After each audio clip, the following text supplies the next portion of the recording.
All right, welcome in everybody. Hopefully, everyone's having a good day. It's been so long since I've done this.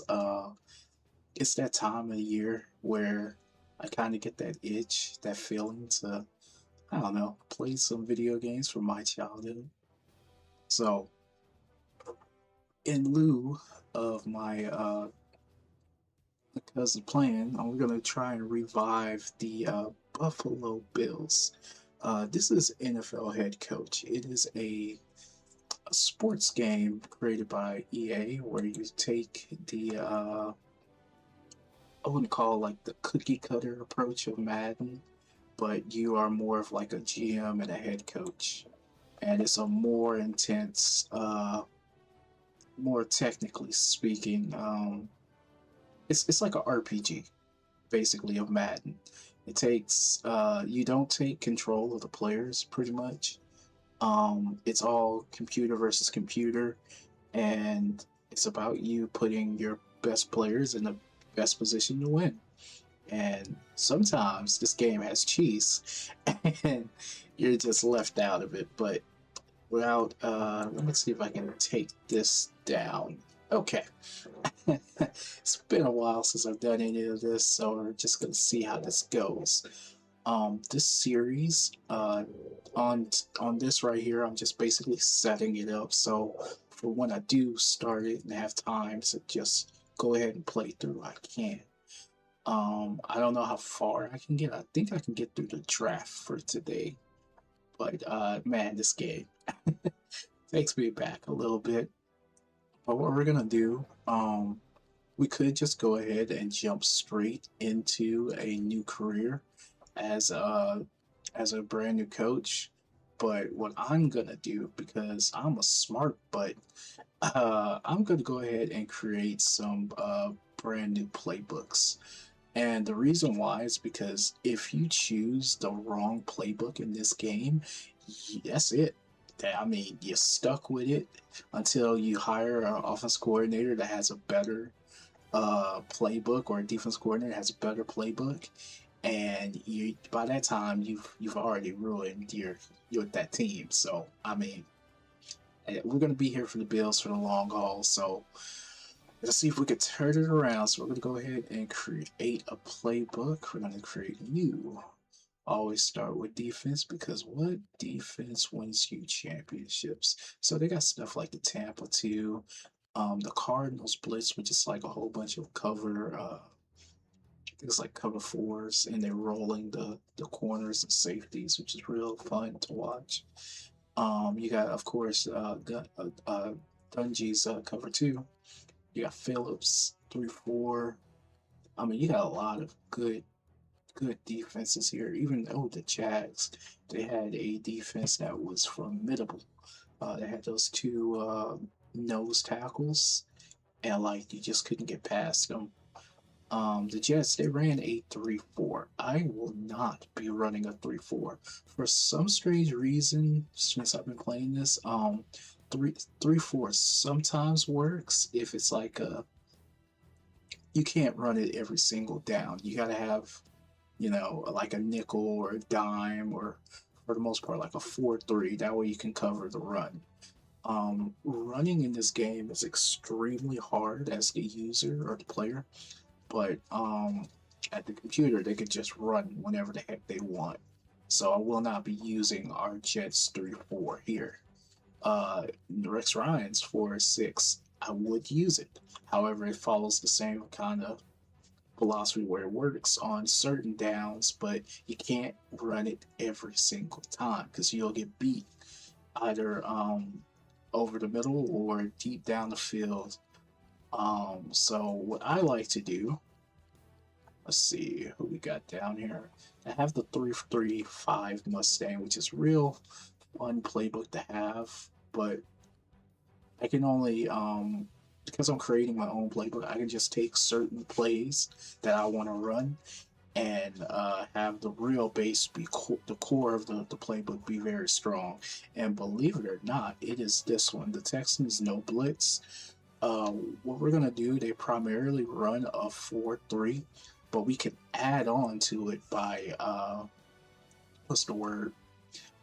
Taking plays that are keep saying the word because trying not to spit on this mic. We can add on to the playbook for certain gaps that it has, because running straight up 4-3, you'll get beat over the middle by like 4 or 5 wide receiver sets all the time. So we don't want that to happen. So this is what we're going to do. We're going to go ahead and create this flex.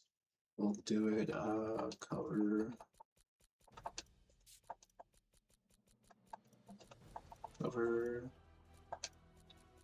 2. I should probably put we'll do Bills. There we go. Bills cover 2. See? Something very simple like that. And then we're going to go through the formation. So as standard, you have your safety, your kickoff returns in the playbooks. You can't remove these, so you're just stuck with them. This primarily takes up the bulk of your players learning. And why it's so frustrating is because they got to learn this first before they can even get into the offense or defensive side of the playbooks. And it sucks because you could have so many people. What's the word for it? You could be ready, you know, but they got to learn this before they can get on the field. So we can't get rid of these, but what we can get rid of is this 4-3.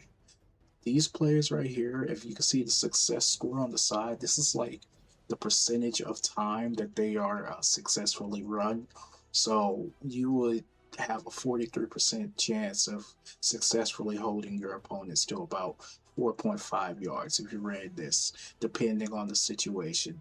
So this is what the Texans have come away with from them knowing. So as you can see, 40, if you're in the 30 and 20 range of success, like it's awful. That is, you're giving up dang near 4,000 yards every single season. Don't want that. So these where they have NA in is basically you will be the first one to run it, and you can you'll have a bar litmus test, and that'll tell you how successful that play is. And depending on the players that you got and what times you call it, the success score can either go up or be like rock bottom, and your average yards could be like -20 or 40 yard gains and stuff like that. So it's real fundamental stuff. But that's the 4-3. We have the goal line. What I like to do, I'm going to strip the playbook bare, and I'm going to start that process by just deleting, throwing all of this junk out the way. What's the point of having a goal line a goal line playbook if you only run one play and you take up, you use that one play and everyone knows it, success rate goes through the roof. That's the way I view it. And I think that zone man is like one of the best in the game for a base. Believe it or not, this prevent, I want to get rid of it. We got rid of it. These are going to be our primary, we call it like third down kind of plays. It's this double wide and it's double slot for things underneath. Let me see if I can keep that. Yeah. Oh, I can't get rid of this. I hate this cover 3, but we're stuck with it. We're just gonna have to run it. But yeah, get rid of these doubles right here. So we'll just have 3 in this in the dime, which is pretty good. Nickel, nickel, nickel. I'm gonna go ahead and add. I think the play I want is in here. I may have to go to a different. There it is. This buck slant. Reason why is because I can edit it later and make it a whole lot better, but I like the pressure that it can put onto the quarterback. I also like this the silver shoot. You can also edit it and make it real nice, but I'd much rather just do it myself later on. As you can see, I played this game a lot when I was younger. Spent I don't know how many hours. don't think I'm brave enough to say how many, but I like it. This game is very fun, especially for people like me that I would call like got sick of Madden, but I want something different than the Madden I'm getting. So if you're somewhat like me, I hope you enjoyed the series because I'm taking it from a different what's the word, perspective or point of view. This 2-man under, I don't know if I want to keep it. Same with this Wham Lurk. I could probably make it. No, I'm gonna keep it. Keep these two. And it's the double to Z. No, we don't want the Z. There we go. Trying to keep it as small as possible. 3 plays right there. All that leaves now is stripping down this 4-3. But before I strip it down, I'm gonna add some plays. So this double bracket the tight end because we're gonna be running 4-3s a lot, and we are susceptible to tight ends over the middle. We're gonna double bracket them. This cover 2 buck is great, but it has a hole in the middle. As you can see, the Mike linebacker in the center, he drops all the way back to cover the center middle of the field, and it leaves a wide open gap. We can edit it later to where that's just not the case no more. In fact, I think they have a play that somewhat does it. Yeah, here it is. But why waste a spot on your playbook when you can just go ahead and make it yourself? So we're going to skip over that, and we're going to get the better version of it, in my opinion, which is this. Where is it? Getting to it. There it is. This cover 2 stunt. This cover 2 stunt has 2 stunts on the sides, and believe it or not, it is pick city all the time. I love it. Especially when you get late into the playoffs and you get down in that goal line. Oh, can't do nothing against it. Same with this DN spy, but I'm not gonna run it. I'll just make my own when I get a chance to.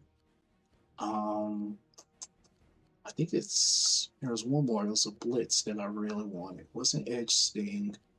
It was, there it is, thunder smoke. Just send out all out pressure, and we can also edit it. So these kind of 3 plays. Oh, tricks going on outside. We will try and build around. This base movement gives up way too many first downs ever since I played it. I'm not doing that again. I tried to make this the core play, and it was awful. So I'm gonna go ahead and do this. The trio wham alert is gonna be our base play for the entire playbook. I believe in strong safeties being smart and productive in our philosophy. So that means that he can pick off undercutting routes and fill the gap for running backs that break out of containment. So that's why I like it as a base. This defensive end contain doesn't give you that many sacks, believe it or not, but it does prevent long runs. So I would like to keep it, but I think I'll just get rid of it for now. Same with Free Fire. Free Fire will give you up everything. Either your blitzer can't get there fast enough, or he does get there, and either the running back or the quarterback breaks the tackle. It's just not a very good time. This 4 quarters is nice, but I can make my own, which would be a lot more effective. Same with the buzz week and the cover 4 and this flat 4. The over 3 strong rolls are nice, but you do a lot better just making your own. That's basically what I'm trying to say. So I'm gonna get most of these out of here. So some of y'all are going, why not just use this cover 1 versus this trio wham? Is the difference is it's the stunts up front. As you can see, these are going more. They got 3 to the right and 1 to the left, which makes a gap, and the safety is sitting in that gap. Versus here, where they're just straight up and down, and the safety's covering. You're gonna have 2 safeties on top of each other in the center of the field doing absolutely nothing, not guarding nothing. So that's why I yeet this. It's kind of with the same with the base motion. base movement. So you can see that at safety, he's going over across the field, and he's gonna have two safeties over the center of the field for no apparent reason. So it just doesn't. There's gaps, and I don't want no gaps. So, and this cover three is somewhat the same way, but it's a lot better than that cover one. So we're gonna keep it. So that's basically it. Yeah. So we got 1, 2, 3, 4, 5. 5 in our core playbook. Our defense should be happy. They don't have to run a whole bunch of plays, but at the same time, we can always add more plays and create them. So that's the defensive playbook. Now let's head over to the offensive playbook. Um, I'm under the belief that single back is broken in this game, so I'm going to run a lot of single back. I don't believe the run game is going to be the strong point of this team. I believe play action pass, standard pass, and maybe a bit of shotgun is the way to go. So I'm going to find a basic playbook and stripper bear. And I was going to use the Titans power run because they have a lot of quarterback runs, which I may use, but I think I'll go with the Lions ball control. And we're going to call it Bills big ball and big ball. Nah, that's sound. We're gonna call it. Let's call it Bills air.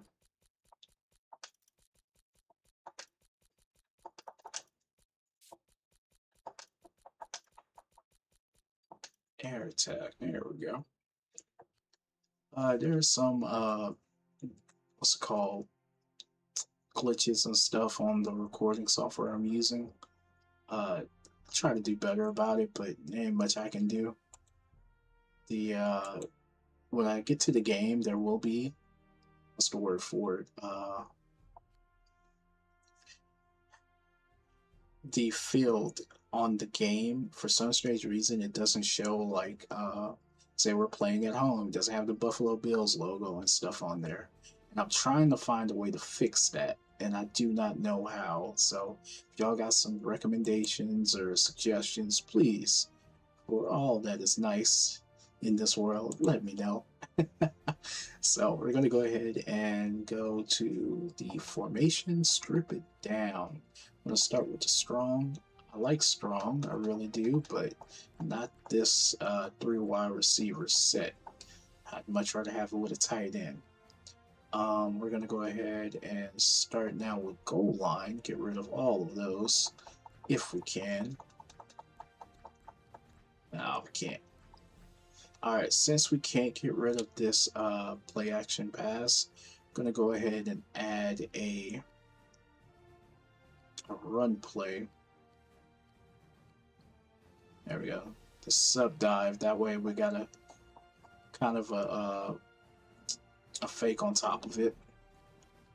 So players won't be too confused. They're going to be like, oh, we're just going to run this one play call? And you're like, no, we got to run with it too. So I'm going to initially go here and strip it bare with nothing but 2 tight ends. So, yes. Only players that are going to kind of remain are these 2 tight end sets. Like this. These 2 plays. These are going to be our actual goal line plays when we get down there. I mean, well, not goal line, but red zone plays. We're going to get rid of that. Get rid of that. And this. There we go. Keep the draw. Draw is always good. Draws are powerful in this game. I know some of you are looking at the success scores just as and I get rid of them because, yeah, they do work, but I'd much rather just make my own plays out of it. But like stuff like this boot is pretty strong, so I'm gonna keep it. This is our only standard pass, I think. Yeah, it is. So let me see, which one of these can I get rid of? I can get rid of you. And I can get rid of you. Perfect. So we'll just have these three. Then we'll go back to single back. And now, if you can tell to the left, the formation has changed. Instead of it being one tight end and three wide receivers, now you have two tight ends on it. So we can pick from this this collection of plays. And what do I want? I want stuff like on my rollouts. I really do. We're gonna destroy defenses. I'm sorry, they deserve it. You know, they're out there on the field longer than us, trying to stop us. What we gotta do? We just gotta break them down. So play action passes. Oh, there it is. A PA deep end. It's perfect.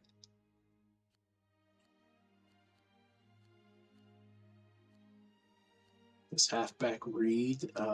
Zone blocking in this game is weird. It works and then it doesn't work, and it's I don't know. It's like picking your poison. I'm gonna take this just so we can have two standard passes. I would use the seam, but I think they already used it. But let's see when we get out of there. No, they used this one, so I'll have three. It'll work. Um, should be. Oh, that's the Broncos. I don't want the yeah. I want to catch him off guard, but not like there it is. This PA cross. So paired with like some of these boots, this is like devastating. Especially if you have an outside stretch play. Sorry, there's a garbage man outside. Tight end special looks nice. I've never run it before, so I'm gonna try it. Yeah, like this strong stretch. You can see that it's angled. The blocks are angled, which means that it's uh, it's a zone blocking, and I'm willing to try it. Same with this halfback option. Never tried it, you know. See what we got. And yeah, we never did run tight end seams, so we'll use it. Boom! Look at that. That's gonna be dangerous. They're gonna hate us. But what else can we put in here? Oh yeah, the I formation, the powerful I. And because I'm using the Lions formation, I believe they have like two plays that I can't get rid of in this set. Yeah, here it is, this 10 ISO, which is fine. I mean, it's gonna get you like 2 yards. Depending on the back, it can get you four, but I mean, it's not what you want to kind of run every single down. But yeah, look at that. It's the only one I gotta run here in this entire play. So what I'm gonna do is close that, and I'm gonna change it up. I'm gonna find a different I formation. But before that, let's go ahead and go. Let's go ahead and go to this shotgun and change some of these plays. So right away, the shotgun play that I want to keep is not in there. Here it is. I love this double wide receiver shake. Uh, 10 times out of 10, there's going to be someone open, and I like to run it. I also like this PA slots. It's overpowered and broken if you got a good quarterback that has a quick release. So I do like those two plays. I want them to kind of be the base if I can. Let's see.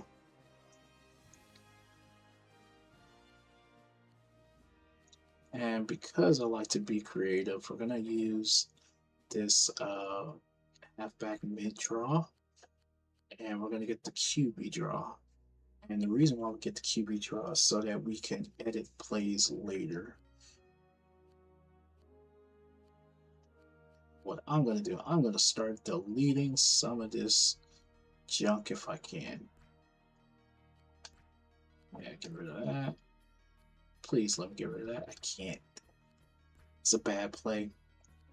I'll keep this slot comebacks. It looks pretty good.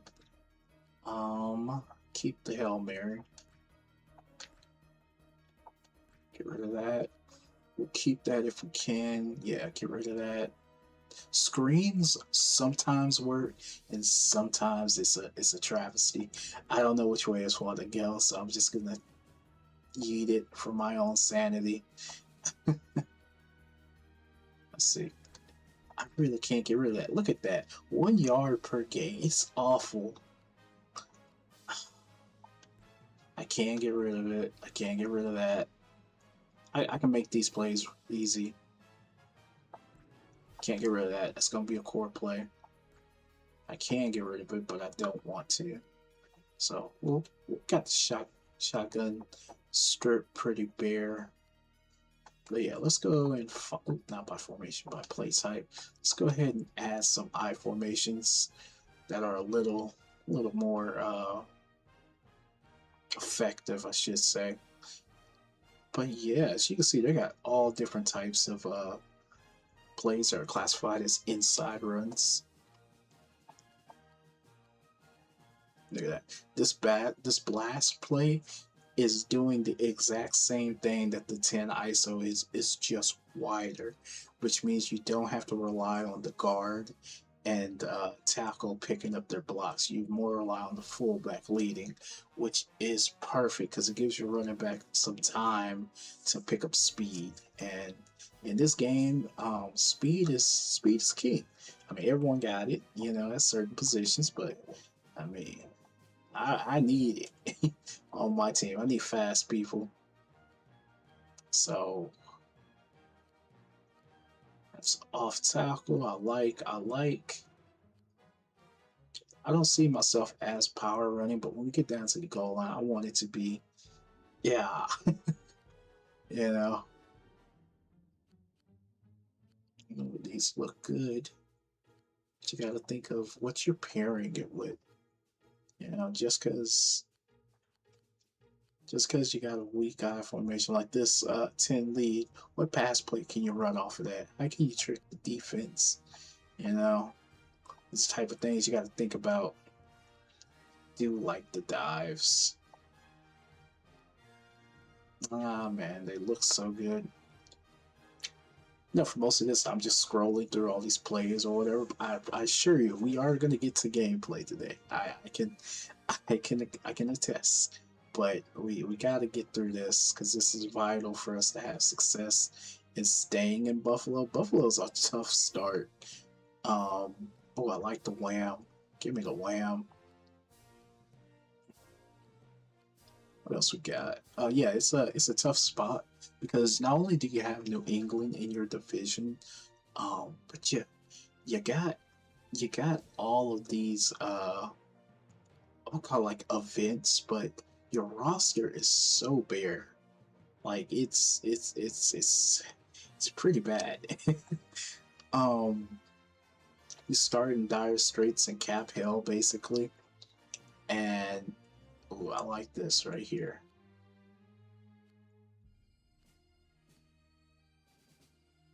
I would use halfback lead. Why not? What could possibly go wrong? Shh, halfback lead. I like a wham. These are just plays I'm going to try to run when I get down to the goal line, depending on what type of opponents we're going up against. Like if they're running a whole bunch of 4-3s or something like that, oh yeah, they'll eat them up. If we need to go hurry up, we'll have an air assault waiting for them. I'm trying to find the formation that I'm gonna primarily be throwing out of. Can't seem to find it. Ooh, that looks good. Yeah, they got all different types of formation. Like they got this it's like a full house here. There it is. In fact, there it is. There's the play I want. This is gonna be the core running play that I want to run. You got three. Uh, Three wideouts and they're in bunch formation. I am a sucker for bunch, especially when you got single back. You can do so many options. You get audible out of it uh into like shotguns, or triple down move to tight end, make him a fullback, stuff like that. It's fundamentally sound, that the bunch. So with him being in the play, but let's see if we go to formations. Will it now switch over? It did not. Okay, so I gotta individually go in there and find my plays. But as far as I formation, did this flip? It did not. Where is it? Oh, here they are. So yeah, they have them at strong and weak. So as you can see, I like a strong and a weak, especially a wham, the slams, stuff that'll create movement at the line.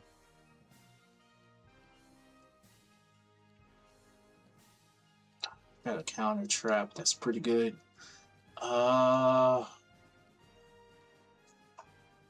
I'll take the counter when I get to it. Here it is. And we'll take this counter weak. And then get to the weak. No pun intended. Oh, they got like the flying wedge here for the search. It's pretty cool. But I'm not going to run it. There we go. I need something to pass off of it. I do. Is that the only pass play? That was the only pass play. Okay, well, we'll run it. Just so we could have it. I think I don't need to in the same formation, so yeah, we'll do it like that. Okay, so now I need play action passes. So we're going to get our two base ones that we want. They should be in here if I'm not mistaken. Yes. So this one is like a full wide receiver type bunch. I love this play. Um, if you're ever in like a 2 minute drill, or you're behind late, call that. That'll open it up. But these are our two primary pass plays going to be. It says PA butt over and the PA waggle. Those two will get us through some tough times in this game when it wants to do cheese. Also gonna start with this formation. I did pick up a couple runs from it, so we're gonna try, see how that goes. But of course we have our bunch formation, so we got to pick up some of these here. Let's see if I have any more left. That should be it. For the bunch, yeah, it was just those three. This play, I think I watched, was it not the expert, but like this was his go-to play. So coming through his, while using his formation, I'm going to go ahead and pick it up too. So fun watching his series. But yeah. So that should just about do it. Keep in mind, I don't have that many toss plays. In fact, I don't have any at all. So let's go ahead and see if we can find one that's serviceable. I don't believe in getting my linemen out there for whatever reason you want to call it, but like, just don't seem to get there. Zone blocking, at least they're in front of them a bit. But like, yeah, see, like this, I would like to use it, but I don't know if my guard can get there. This might be something I have to do after we get situated with the team. Ooh, see, now that looks cool, but will it work? So relying on looks like the tackle to get out there. I don't know. I just don't know. This one's the tackle and the guard getting out there. But it doubled up.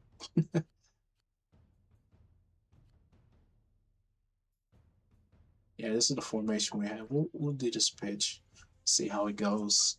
So at least I have one of those and screens. There is one screen I will take just in case. It was going to be this one right here, but I think there's another one that I like. There it is. Yes, this one. This one has a, I want to say, like 30% chance of actually like the quarterback throwing the ball, but I mean it could be worth it. So now that we got that taken care of, now I'm gonna get some plays that I kind of want to run. Um,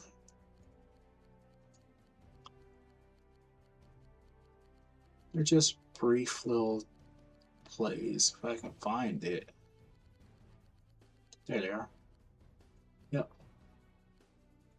So we're gonna get this twin fade bunch out of the gun. Is pretty serviceable. It's not the greatest, but you know it'll get it done. Is that the only ones? No, there was another one where I can motion. Where is it?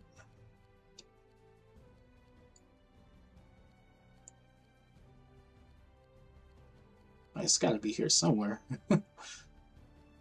Oh yeah. Uh, this play I'll take out of this formation, even though it's not bunch. It can be serviceable later. There it is. I believe it was this one. Yeah. Yep. And I'll take this one. So we have some pretty decent shotgun plays.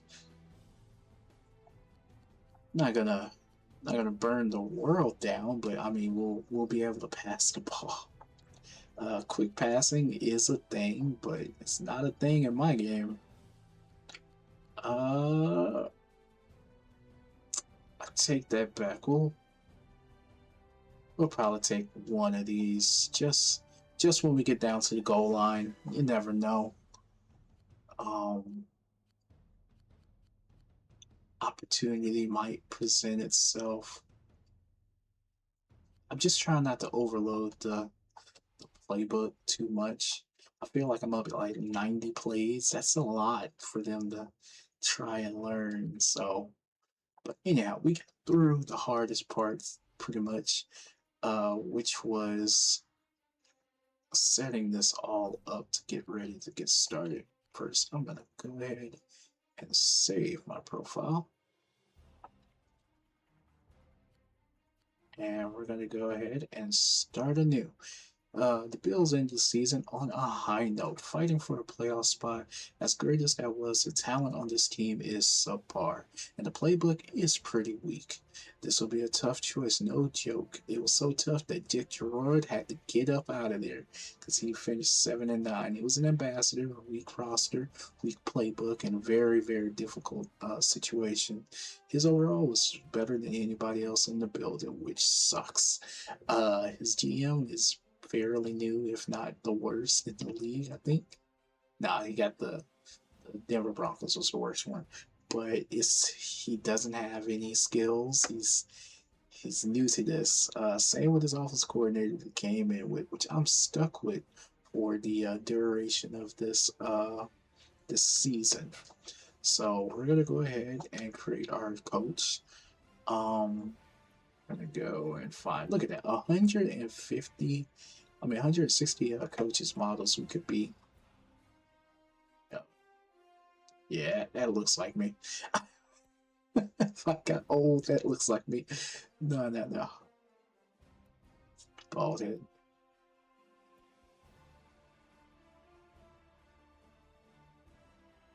I don't know. It's 149. I don't know.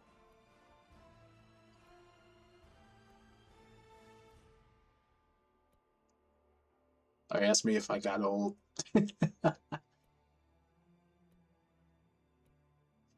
It's like they see it, you know?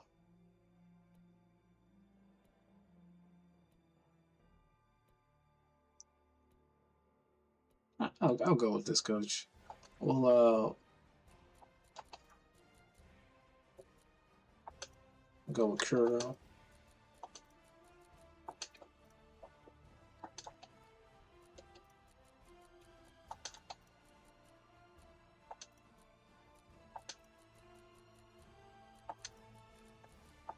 There we go. So we'll go with Jason Kuro. Ooh, as our coach.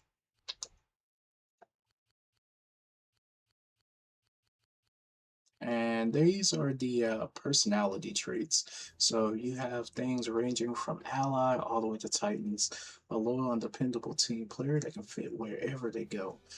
This trait affects how you're perceived by other not players, but other entities in the game, whether it be players, coaches, owners.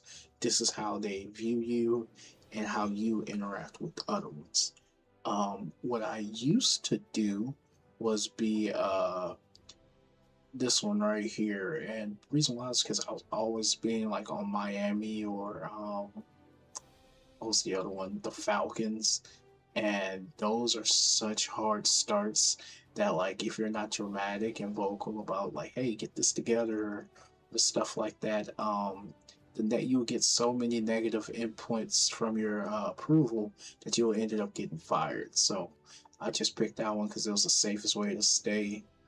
But for now, I don't know. I This is such a because it's very hard setting. I don't know how to go about it. I feel like I'm gonna go promoter, which is a shrewd and enterprising individual that is flexible in dealing, but whose loyalty must be earned. What that means basically,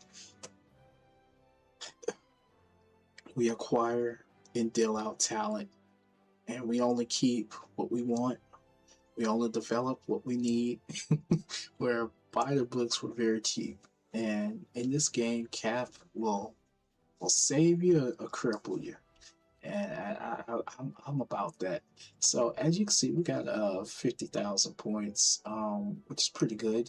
If you like skill trees, welcome. Look at this. You have playbooks. I mean, you have skills ranging from team chemistry all the way down to here. The punter, the freaking punter gets a development. What?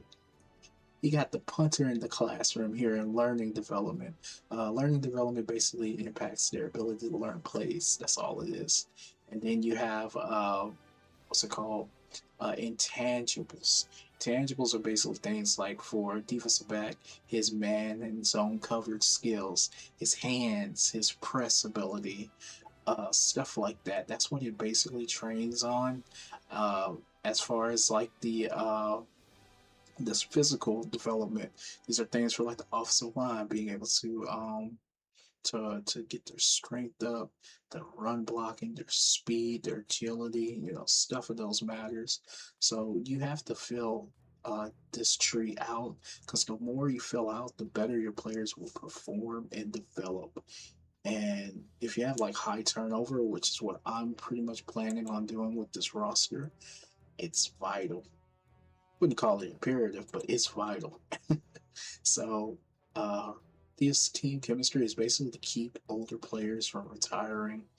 And say a player drops the ball and you want to get mad at them, they won't be so mad at you for getting mad at them because you have team chemistry.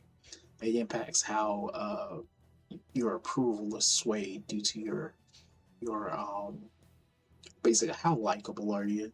It's basically all team chemistry is. Play call. So I will call plays.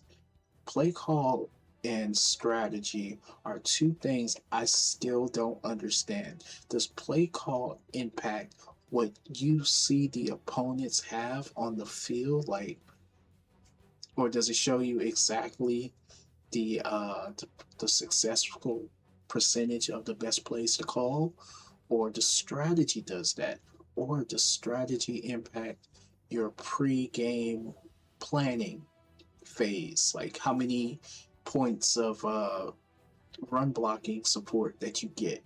And those are the two things I still to this day don't know. I've watched many other people play it, and no one can dictate. So because of that, I just avoid it all entirely, and I put as many points into this, which is performance. Performance a greater improved game day success rate. So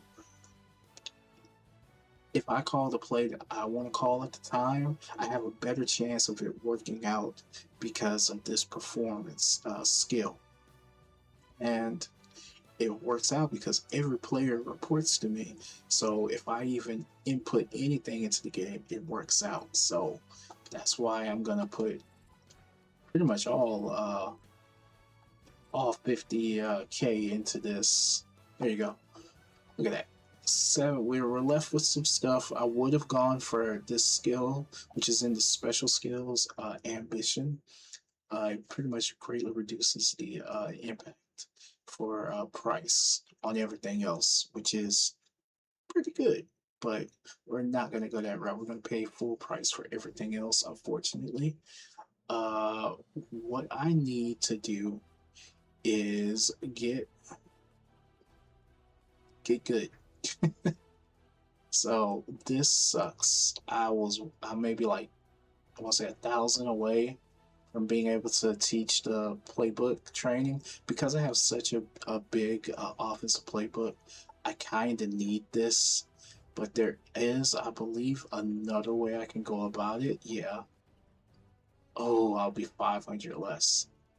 I messed up. Yeah, I messed up. I should have got these two. Dang it, dang it, dang it. Mm. Well, you can't be perfect all the time. So what we're gonna do, we're just gonna improve our quarterback production here. Still 500 below. What can I get? I'm gonna improve our strategy and our play calling just in case, and save the other 500. But the skills that I went for over here were, oh, sorry, were the quarterback readiness. So basically, if he has a free blitzer heading for him, he has a chance to kind of evade him. Or if you run a QB like option play, he has a chance of getting around the first defender ish, and there could be some yards on the other side there. So I do pick it up. The improved reads is vital for whatever quarterback you have back here because awareness is everything. If they're less than 85, they're throwing to 5 defenders at a time. It's awful. But I would have chose to do this class discipline, but I mean they're gonna develop it with the offense coordinator and the quarterbacks coach by itself. So it's no real need to get any of this extra stuff. What I would have done is improved our run blocking, but I can get that before the first game of the season, so that's the reason why I didn't pick it up. But yeah, this was our skills, and we're gonna go ahead and pick our playbook. That Bills cover two. Look at that, 32 plays. Defense is happy. They gotta learn that. Oh, I did better than I thought. I just thought it was gonna be like 90 plays, but look at that. Bills air attack, 67 plays. That's it. That's bare bones, baby. That's as close as it gets to nothing.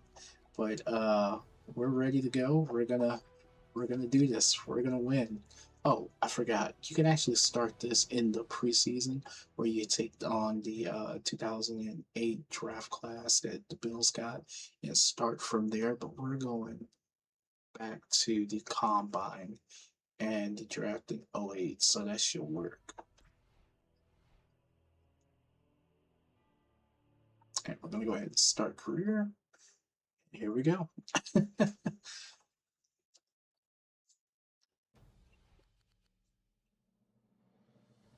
So before we start, oh, what I'm going to do is go ahead and go to this coaching clipboard. If you ever play this game, please do this. This will save you so much headaches during the game. You go ahead and select see me, show me, and deselect it, and then you clear everything.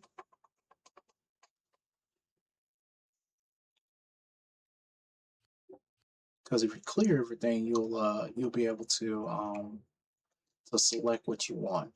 Me, I want to see all approval changes, whether it be a failed goal or an achieved one. Box score, I want to see that. During the game, you'll have the option to challenge a play, and I want to challenge it, so I want to see that. Oh, the game plan. So remember when I was telling y'all about the impact of like strategy and play call? This is where it is. So during the week before the game, you'll be able to practice and certain you'll be able to practice in certain fields or certain plays. And depending on what type, how good your practice is, you'll either get like 3 points into the game that you can use it, or you can use five if you get it. And I don't know if it's impacted by the offense coordinator.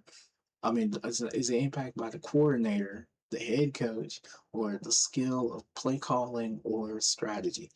I don't know. No one has been able to figure that out, and I'm just waiting for someone to tell me. But I want to be able to see the agenda and the player recap. Contracts. So I prefer my GM to do something in this game, and that is get me a good contract. So what I do is if I can negotiate them down to the lowest bid, I'll do that. Oh, sorry, there's a helicopter.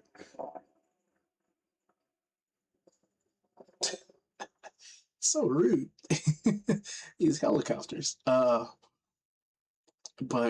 so like for free agency, I always want to handle the first contract because I'm trying to save as much money as I can. If they walk out or they can walk out on you, if they do like a holdout or something, the players can continue negotiating. And this is where I want my GM to come in because he has better skills that I could possibly have, hopefully, and be able to bring him back in. Same with the rookie deals. If they walk out, I'm leaving my GM to handle that. I'm more focused on the field. Player wants a cheaper deal, leave it to the GM. Save me money. But the rookie deal itself, I want to be in negotiation of it because these things could drag on for an entire season, and you get the guy in week 6, and his overall has dropped because he wasn't at preseason. He missed half the season, and now you're paid for a guy that you only get for like the half end of the season. And by the time playoffs comes, he's finally a player that you can use, but wasted all that time and money. Cut dead weight. I want to be able to do that. So basically, at the end of the season, immediately after, you can cut players that are like, yeah, no, we're not bringing you back.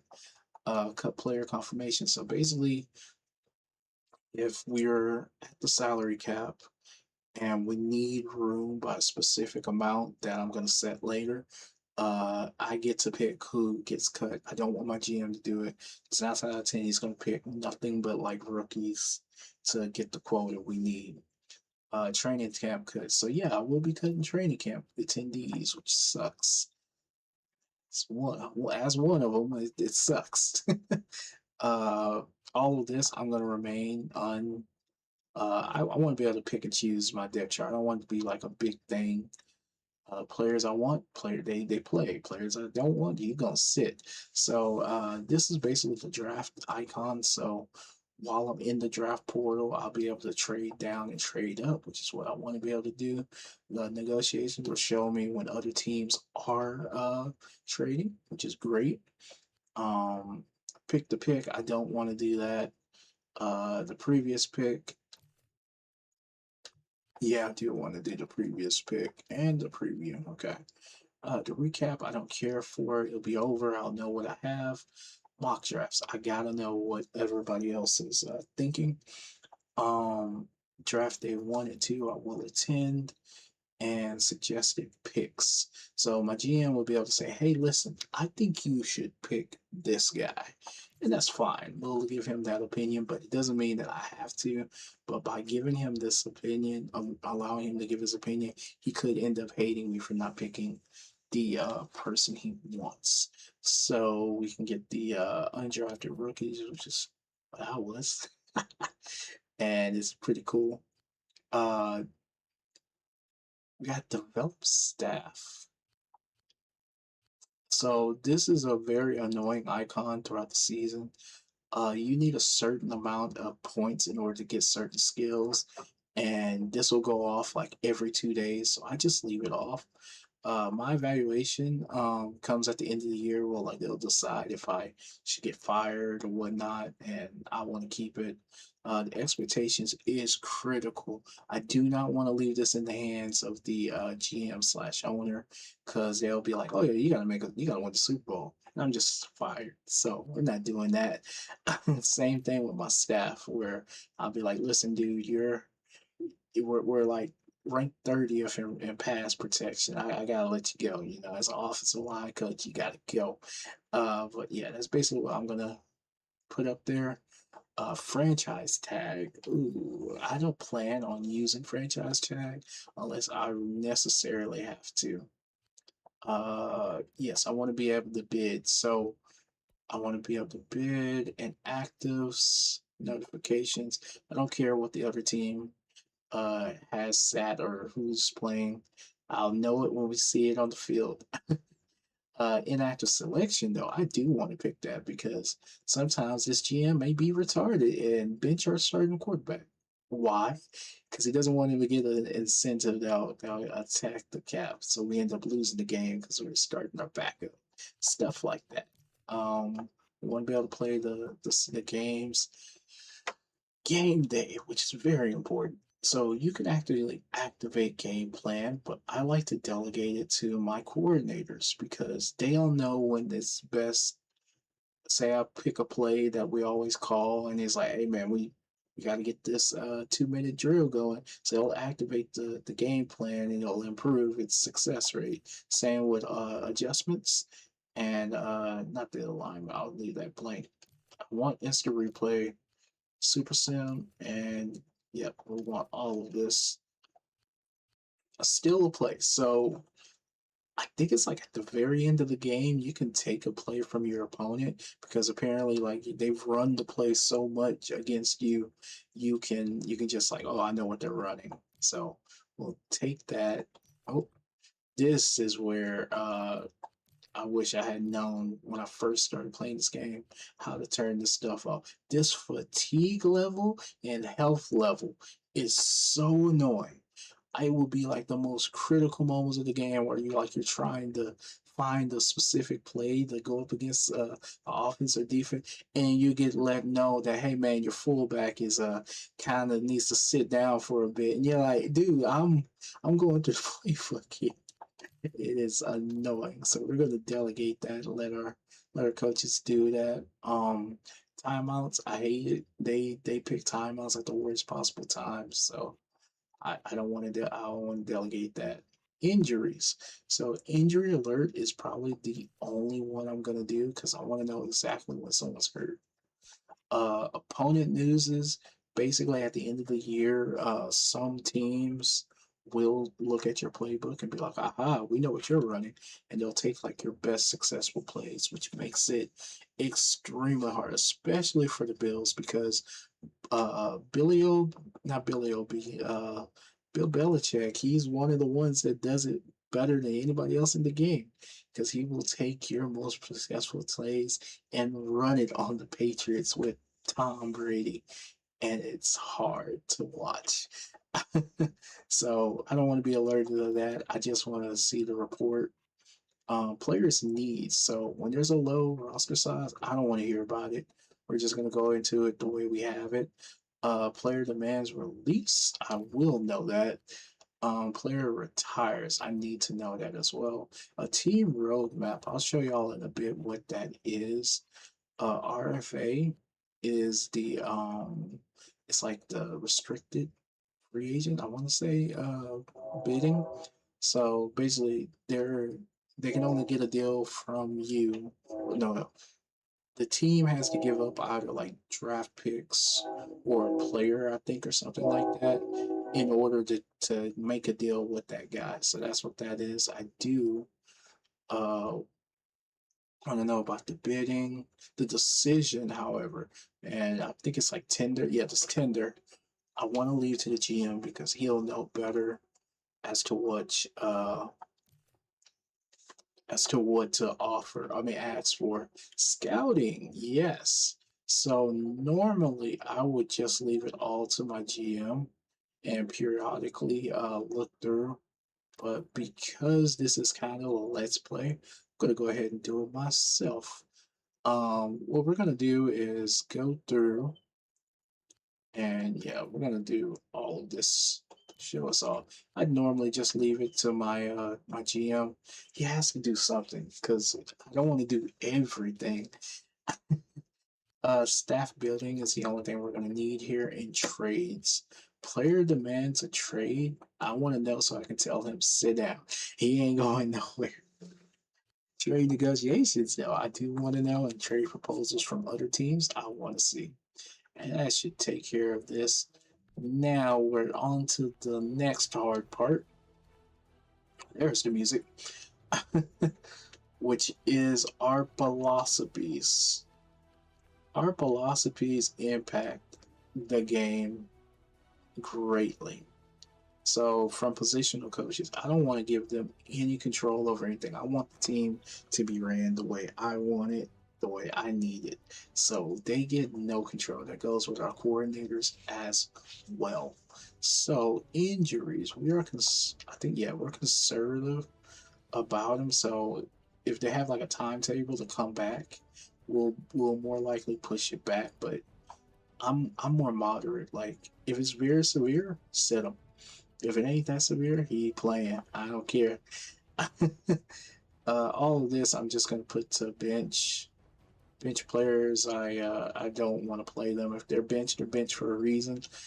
Quarterbacks. I haven't seen the quarterback roster, so I'm gonna keep it balanced for now. And I mean, we got Marshawn Lynch back there. I don't think we don't prefer. Now we don't prefer rookie running backs. We got Marshawn Lynch. It's one of the main reasons why I wanted to play this one. uh, but yeah, we're gonna be blitzing very light, and I want to do it, man. I'm gonna give defensive coordinator control during the preseason to see how he does. I'll go over the staff in a bit. We are going to be running 4-3, and our defining moments. So if you could see, where is it over there? There is our approval, which is 53. Nice.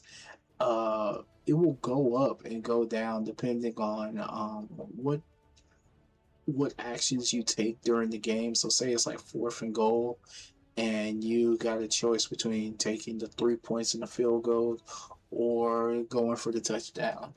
And they'll pressure you. They'll be like, what's it going to be? So if you go for it, they'll say, yeah, you get an approval boost. But if you kick the field goal and y'all end up losing the game, oh, your approval just goes through the dirt, man. It's awful. So we're gonna be more balanced. So they can't. This basically tells you how much you'll gain and lose depending on your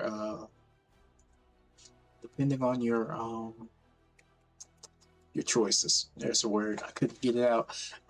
No huddle philosophy. I do not like the muddle huddle. I think it's one of the worst things. But you gotta keep it kind of balanced. So we'll probably go into the hurry up 2 minute when there's like less than a minute. And I want to give office coordinator. No, I don't. He was like 22. I'll do myself. I'm not the strongest coach as far as like scheming and stuff on this, so we'll see what we can do. But we want a West Coast normal. That's what we want. Uh, did that one. Evaluation. So we are going to build through the draft, and we want that good upside. What upside is basically if you have a high potential then we will start you over the guy that may have a higher overall at the moment. But if his potential is like 82 and he's 79 overall, and you're like 70, but your potential is like 93, I'd much rather take the you over the 78 or 79 guy, because if you get a number of snaps, your overall will go up and you'll be at the 90 eventually. Oh, almost knocked over the table. But hey, Marks, what's wrong? You happy to see me? I know. All right, go. Oh my gosh, that dog. Uh, we're gonna go ahead and do balance, because I need you to be able to punt. I mean, I need you to be able to kick where you want to and get it there. So kicking in here is extremely hard. Like 40 yarders are a givey. You know, anything more than that, man, you're pushing it. You, oh man, let me sit up for a bit. Defensive backs. I like to go backside in. Yeah. So what we're gonna do is have man coverage ball hawking cornerbacks, and for center fielder, free safety. So I want him to be like a Ed Reed almost in this game. If I could get Ed Reed, I'd love to have him, but I don't think I might be able to. But with this, at least we can get turnovers quickly. That's what I'm looking for. And the smart, productive strong safeties, they produce. I need you to put your hat on the ball and give me that ball. That's what I need from this defense. Since we're going to be sitting back and attacking. Uh, Linebackers, I'm going to go with balance. And here's the reason why. If you're good at blitzing and tackling, you'll fit right in the system. I mean, you could be a what's this thing called a prototype, which basically means you have all the size, all the speed, all the strength, but you have none of the technique. I'd much rather you have the technique than be straight up strong and fast. Especially here at this Mike linebacker, I'm gonna make him balance, and that could be at our detriment, or that could be very, very good for us. We're going to keep it moderate. Oh yeah, this thing I've been going over down here, this is our health. So we'll let the players practice till they get to moderate fatigue and moderate health. So basically, they'll keep practicing until they get to like 70 something on their health and wear and tear, and then we'll stop them. And in that practice, they'll develop more points. I'll show you all in a bit, but they'll get more points in the practice and in the game, because they've been out there doing snaps and stuff like that. So it's real progressive. Defensive line. There are 4 different ways I can go about this. I can be a very stout, up front, heavy guys, or I can be vicious and be straight up speed and power. And I think I want the speed and power up front. I think that does us very good. Difference is the undersized speed. I think prototype. Yeah, we'll be prototype 4. Speaking of 4 nose tackles, all I need is 2 fat boys and 4 speedy guys on the corners. I mean on the edges. Offensive line, my hefty brethren. So this is what we're gonna do. We are gonna go with size and strength across the board. I wouldn't normally do balanced, but because we are starting at such a deplorable state here, we're gonna need as much health as we could get. And unfortunately that comes in the form of size and mauler. So we're gonna maul up front. Basically we're gonna put the big boys on the line and protect us and beat up other people. So we're gonna do 2 centers, 3 guards. That should cover the center, and then 3 tackles. Yeah. And tight end is a hard position in this game. You can basically what's the word for it? You can uh you can have tight ends that are more specified for like speed going down the field, which is kind of what we're going for, or you can have them where they're more backfield shifty, um catching in space. They got open because the routes were so crisp and so pristine.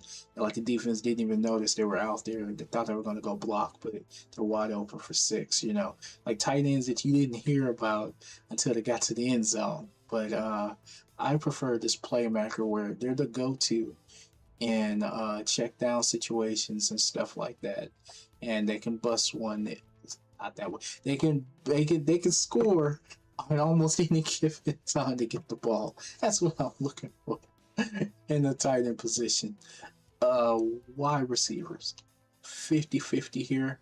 I always love going to tall red zone threats. I mean, if you run like say your speed is 92, but you're 6'6", dude, as soon as you catch the ball, I mean, a 5'9", 5'8" corner can't bring you down. I mean, it's pitch and catch. However, because we're starting in such a deplorable place, I don't mean Buffalo's deplorable. I mean they're winning now and stuff like that. But I'm just saying, this time frame, speed is not the way to go. I'm gonna stick to my gun. I'm gonna do tall red zone threat. We're doing it. Give our quarterback a chance. So I'm gonna use four. Sorry, I don't know if you can see. Use four wide receivers. In fact, let me see if I can move myself. I was just here because this is probably where we're going to be for the games.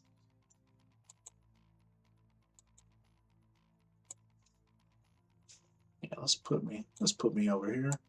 Wait, I can't be there because Adam Scheffler or whatever the heck his name is. There we go. Sorry, this is a process of learning. There we go. All right, if I'm here, it should be fine. Should be. Yeah, I think that works a lot better.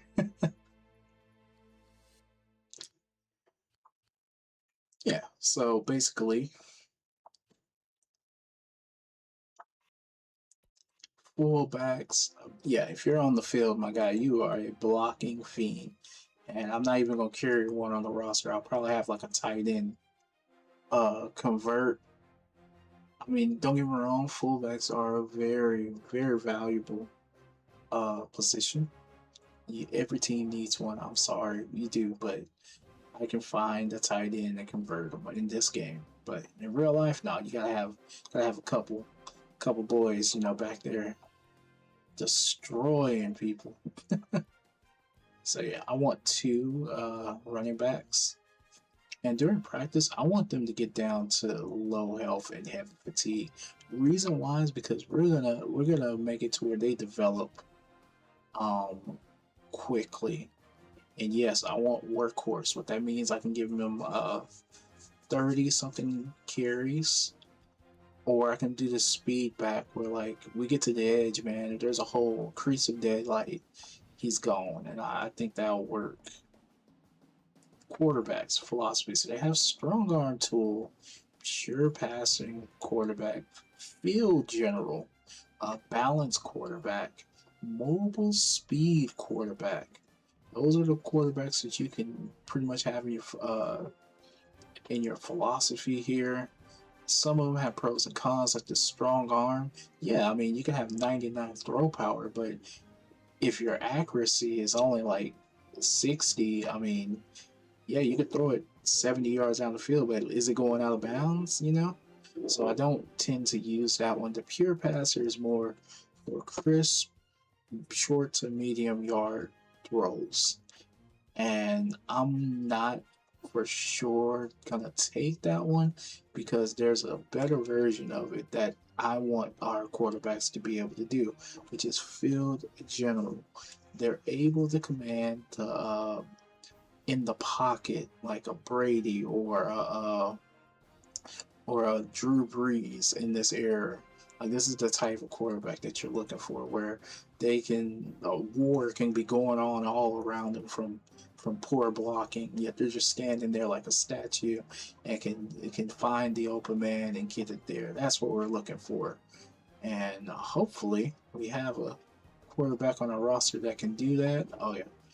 Career development. I'm locked in on upgrading my primary because I have such poor primary settings. So uh, here we go.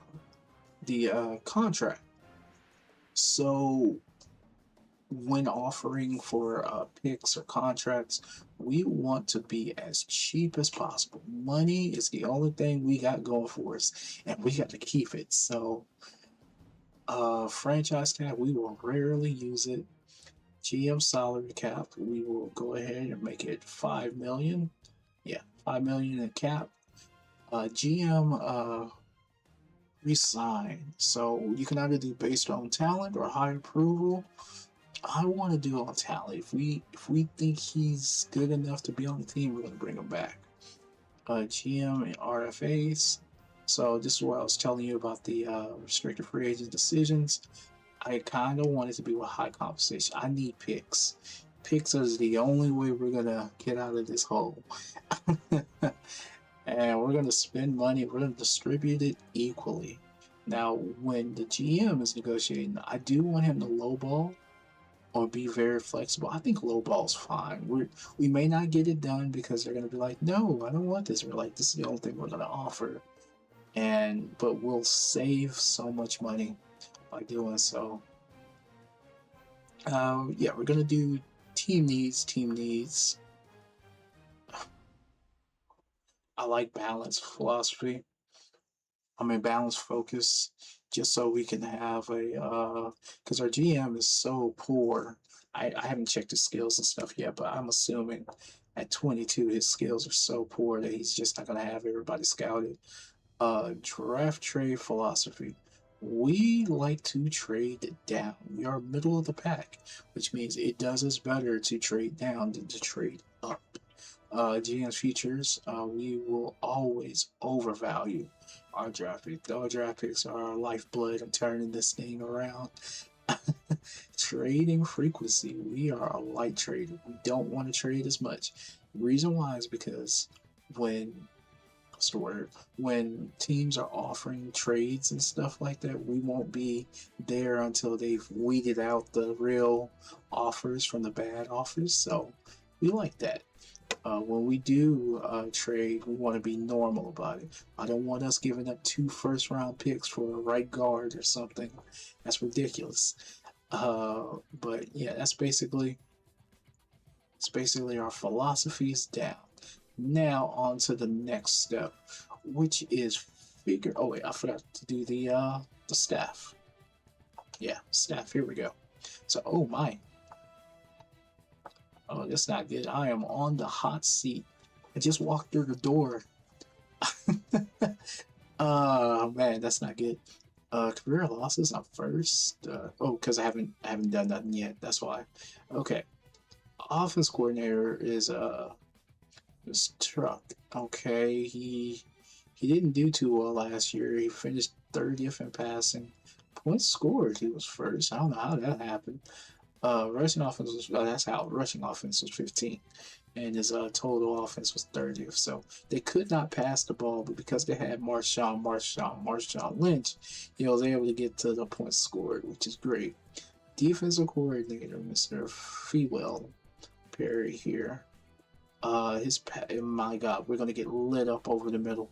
His pass defense was dead last almost, and his rush defense wasn't much more to talk about. In fact, his defense was almost dead last. Oh my gosh! But because I guess they let him score early, or Marshawn was running the ball, keeping the ball away from him. We were able to save points against. So special teams. He didn't do too well with punts, but field goals he did great. And special team touchdowns, he was okay. First off, his overall skill level is 99. I forgot to look at some of these. Okay, yeah. So Schwartz is 20. This guy's 34. Man, that's actually troubling. To know you have a defense that's at the almost very bottom at 34. But we'll get into the roster to see the reason why that's the case. But yeah, we're gonna bring this guy now, Bobby April. Where have I heard that name before? Huh. Anyhow, he's 99 overall, and he's gonna try to stay here for next year as well. I want to keep him if we can. Whoa, Alex, dude, you gotta go. I'm sorry. You're 7 overall as a quarterback coach. We were your first team. Nah, our quarterbacks, they were given a disservice. Same with Eric here.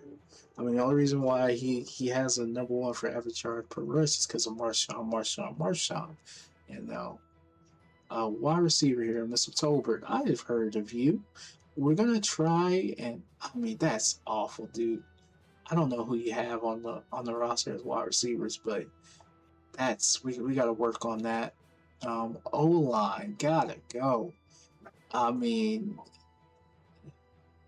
oh, Mr. Cougar. You know what? Maybe we can develop him into something, but that's at 9 overall. Well, I am set up for fail. This is like one of the most key positions in this game. If you don't have a good one, you might as well kiss your playoffs goodbye. All right, let's go on the defensive side. Here we go.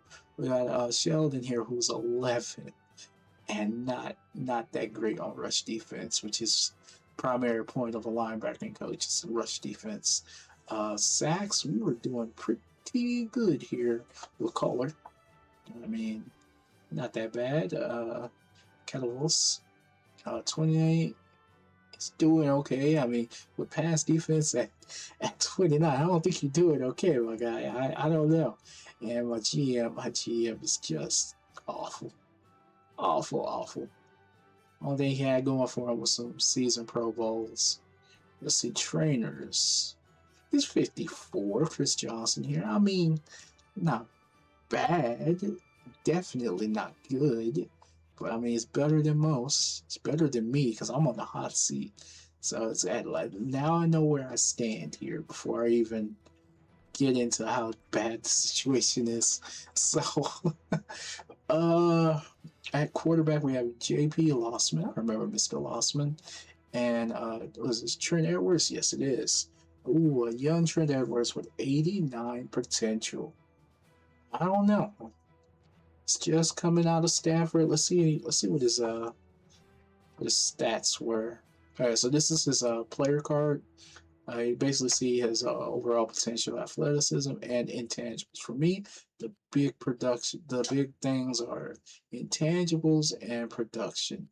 I need those 2 things to be at least 50 or higher in order for you to be on my team. I'm sorry, anything less than I'm wasting time here. But last year he went 7 of 8 on touchdowns and interceptions, 70% QB rating. He did over 1,500 yards. Whew. I mean, there are stats for days here. His longest pass was 70 yards. He was only able to get 5 wins as we currently understand it. He wasn't sacked that much. They don't have it recorded. And that's it. But yeah, this breaks down a lot of stuff. Let's see what his rushing total was. All right, he ran almost 15 times for 50 yards. He fumbled 1. A lot of these are him like trying to scramble out of the pocket as it's collapsing. So I mean, not that bad. But I mean, like I said, it's 89 overall. So he's a work in progress. But we do got a shelf at 76, so he could work out here. Just got to improve that intangible. But here we go. Marshawn. Mr. Lynch is here from California. First year, I think he did like 1,000. Didn't he do 1,000? Couldn't remember. Yeah, he did. I remember now. His first year, he did do 1,000, and he did 7 for 2 on the fumbles, which is not bad, man. Almost average 4 yards a carry. Insane. 85 yards a game. What a show. No, they have stuff where like they show exactly like how he was on pitches, how was he on draws and dives, which is pretty intense there. But receiving wise, he only had 18 catches, averaged 10 yards a catch though, which is pretty good to know. I might be able to throw to him out of the backfield with that halfback option. Um, but yeah, with him we got Dwayne Wright as well, his running partner. Him and Mr. Freddie Jackson. My gosh, what a throwback. Gosh, man, I got been around. We have Ryan here, who I don't believe we're gonna bring back. If we did cap him or whatever, it'd be 1.8 million. So I'm not gonna do that. Yeah, we're gonna save some money here. We got Barnes. Barnes a big boy at 6'2", 250. He's a backup level um fullback. As you can see here, it has it labeled exactly what they are in our system. He has no production because we never gave him the ball or threw him a pass or anything. He just came in for blocking purposes. Learning. I forgot to talk about learning. Learning dictates how well the player will be able to develop. So if they have a learning of like 5 or 10, give up on that player. They'll never reach the potential that they have. But someone like Barnes here who has 70, or what you're really looking for is 75, or between between between 50 and 75. Anywhere in between there, they got a chance. But it's vital that they have good learning, because if they don't, man, you're just going to be there wasting your time. Wasting your time. Yeah, he's had a pretty storied career here. He has only ran the ball. Wow, 5 times in his entire career. That is crazy. That's a lot of blocking to be doing as a fullback. Wide receivers, here we go. Got Lee Evans, man. What a stalwart. Remember him? Let's see his I'm sorry, I was trying to turn this off.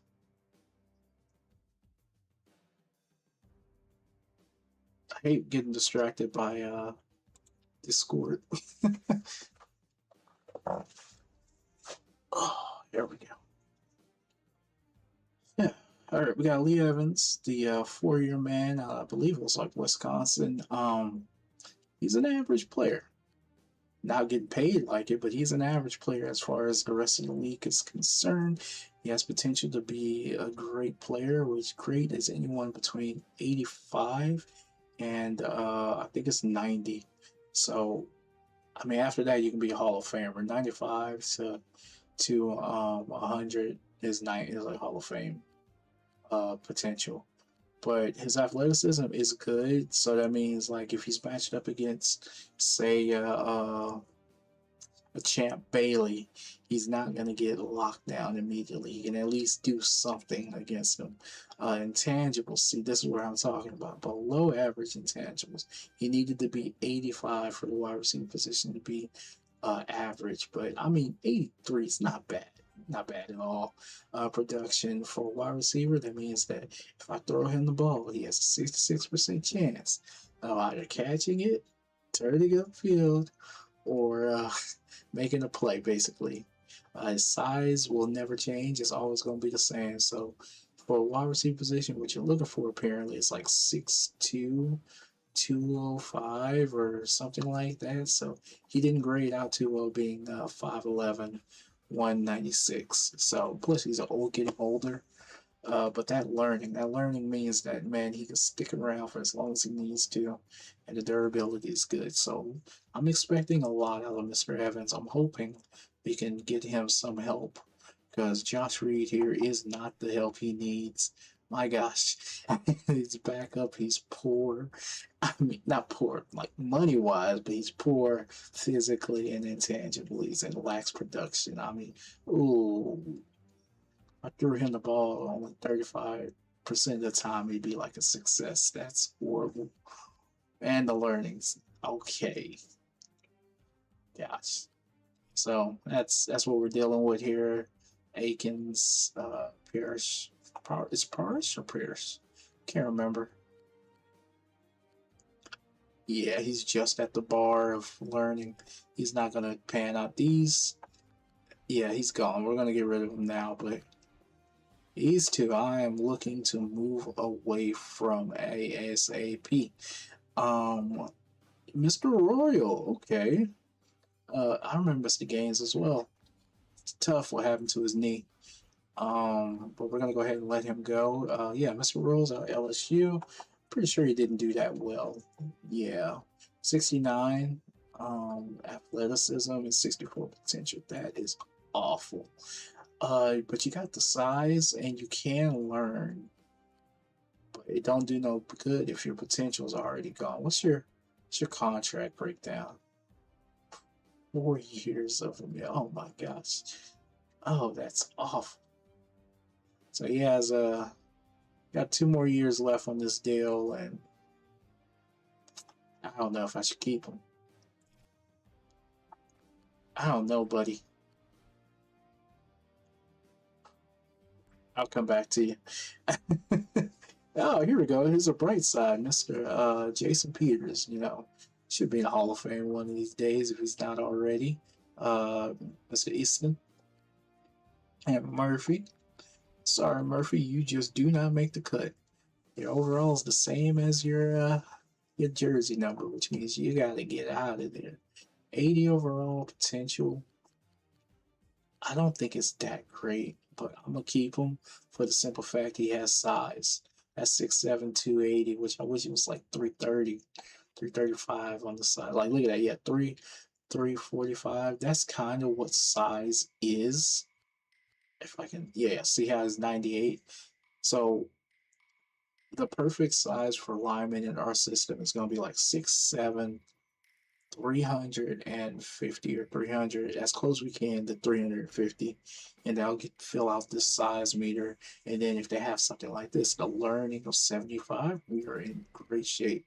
However, this guy got an insane contract, and I do not want to keep him because that is a lot of money to give a guard. Gosh. And then he has durability issues.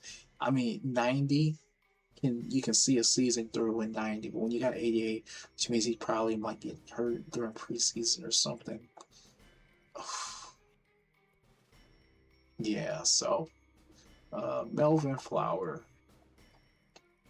It's an average center, just average. He has a size though. Oh, wow. So for a center, apparently, as long as they're 6'3" or better and 300 plus. I mean, that learning and the durability. Well, he is 28. So as they get older, yeah, the durability does go down, which makes them more susceptible to injury. We have Butler and Pearson here. Those not two good standouts, but their overall, I mean, their potentials are pretty good. And on the right side, got the 6'8", 345-pound Langston Walker here. Let's see what his size. Look at that, 99 size. And as a backup, we have Kirk Chambers, who doesn't have the weight, but I mean, these aren't too bad backups at all. They got the size. Yeah, this guy especially. Oh my gosh. I just wish he was get fatter. You gotta be fatter, man. Look at that. Yeah, look. He was tall as you don't know what, but he can't fill out. So, anyways, we got Ryan. Then, oh no, Ryan. We might move away from. He's 30 years old, 82 overall, and look at that cap hits. Same with Kelsey. Oh, I don't know.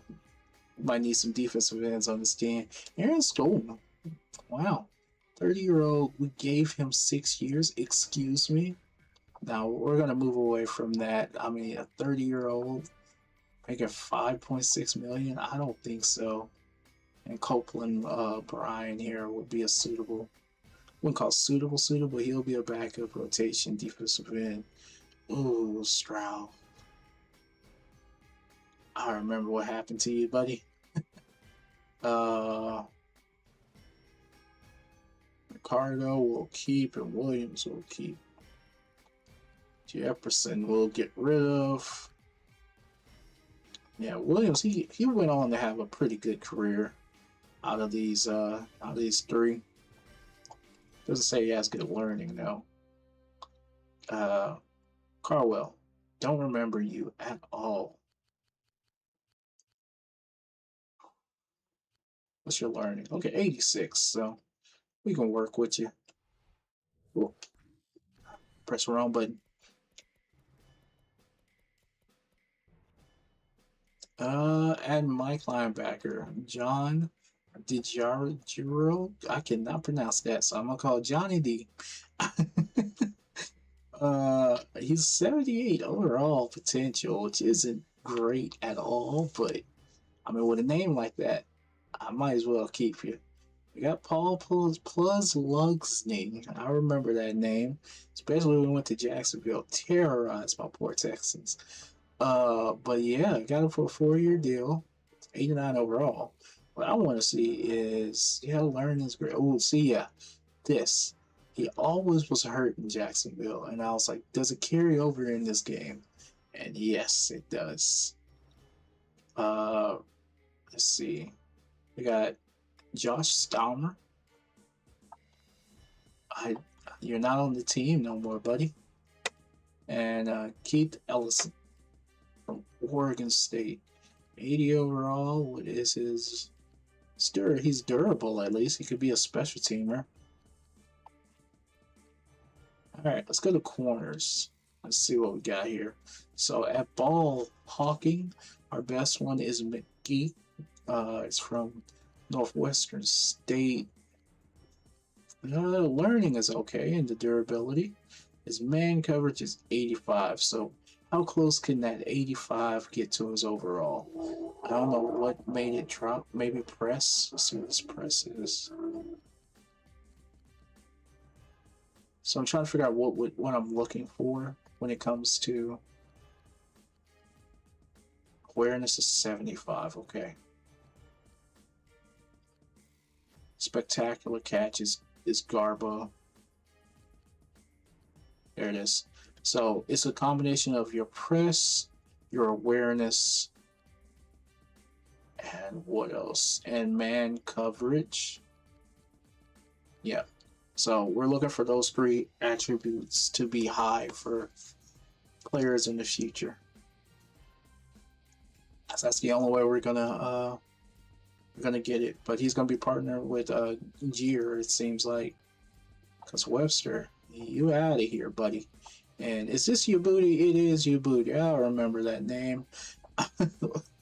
Oh man. So those are our 3 backs at the moment, cornerbacks at the moment. We have George Wilson, not that Wilson, and K.O. Sampson. I mean, he was okay. He wasn't great, but you know, Mr. Brian Scott, you got to get out of here. So these are the 2 free safeties we'll be rocking with, and Dante Whitnell. Yes, the hit you if I witness you. McGowan, we're gonna let go. And wow, you have 59 potential. What happened to you? Your learning is 47. What went wrong? Your zone coverage, man, is god awful. Your speed is you don't even have strength. Your tackling is horrible. Your hit power is worse. Oh my gosh. What's the awareness? Oh, it's 45 awareness. He's got to go. Yeah, buddy. Yeah, you knew this day was coming the moment you put on the jersey. It was. We're gonna have Lindell as our kicker, and Marman, yeah, as our punter. Picks. Here we go. So these are the draft picks we have. We have the 11th, the 41st, the 72nd, the 111th, the 138th, the 142, the 173rd, the 204th, the 209th. We have all these next year picks. I don't know what I'm going to do about this roster, but I'm going to start stripping it down at the moment. How much would I get for releasing JP Lossman? I get a penalty next year at 3K. I think at 300K. I think I can live with that. We'll get rid of him so that Trent is the only one we have for now. I'm gonna keep my backs. I'm gonna keep him even though he's a career backup. We don't have anything better at the moment. You, sir. Do I want to get rid of you? Oh man. There's got to be something better out there, but I'll hang on for just a bit. We're going to keep our tackles. Yeah, we got to let you go, buddy. Didn't let the door hit you on the way out, but ooh, how much would I get for letting you go? You get almost $3 million, but Mr. White, we got to let you go. You're too old. Butler. Should I keep Butler? He's 6'8", y'all. Oh, man. He may be 6'8", but he just didn't fill out enough to be a starter. But he's better than Chambers, so I don't know. These two, on the other hand, I gotta be 10 million in penalty next year. I can't release you. So I gotta trade these three, man, especially you. That's crazy. And I'm kinda tempted to get rid of Marcus. That it's the cap. I'm not paying, defensive linemen that dang much. And they're not like a young player. These are older gentlemen, 2 mil. Paul's knee, got his mill. Yeah. I think that should just about do it for the cuts. Okay. So we are all cut for the rosters. I'm going to go ahead and save because only you can prevent lost save data. Let's go with Bills. There we go.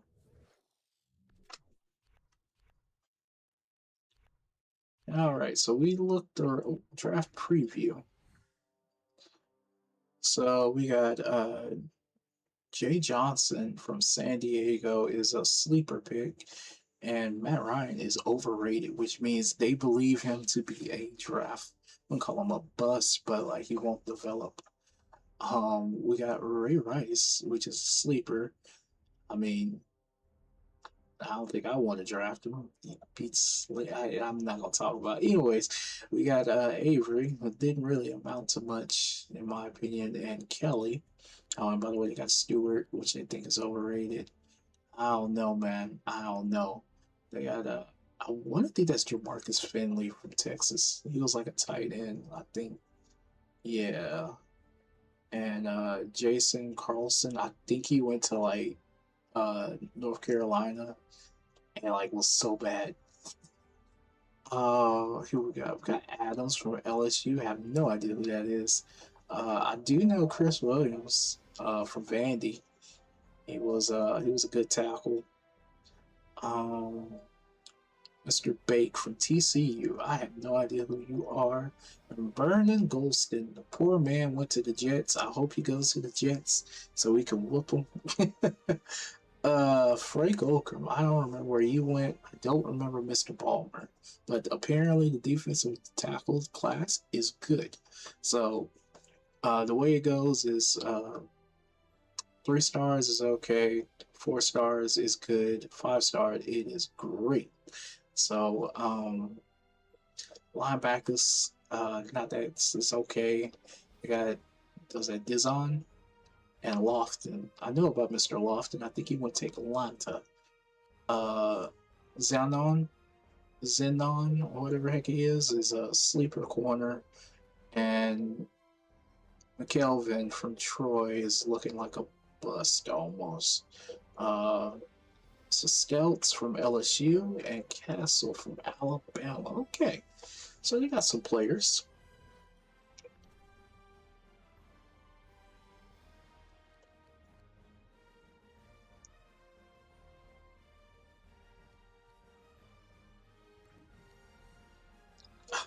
We're getting rid of Hagen.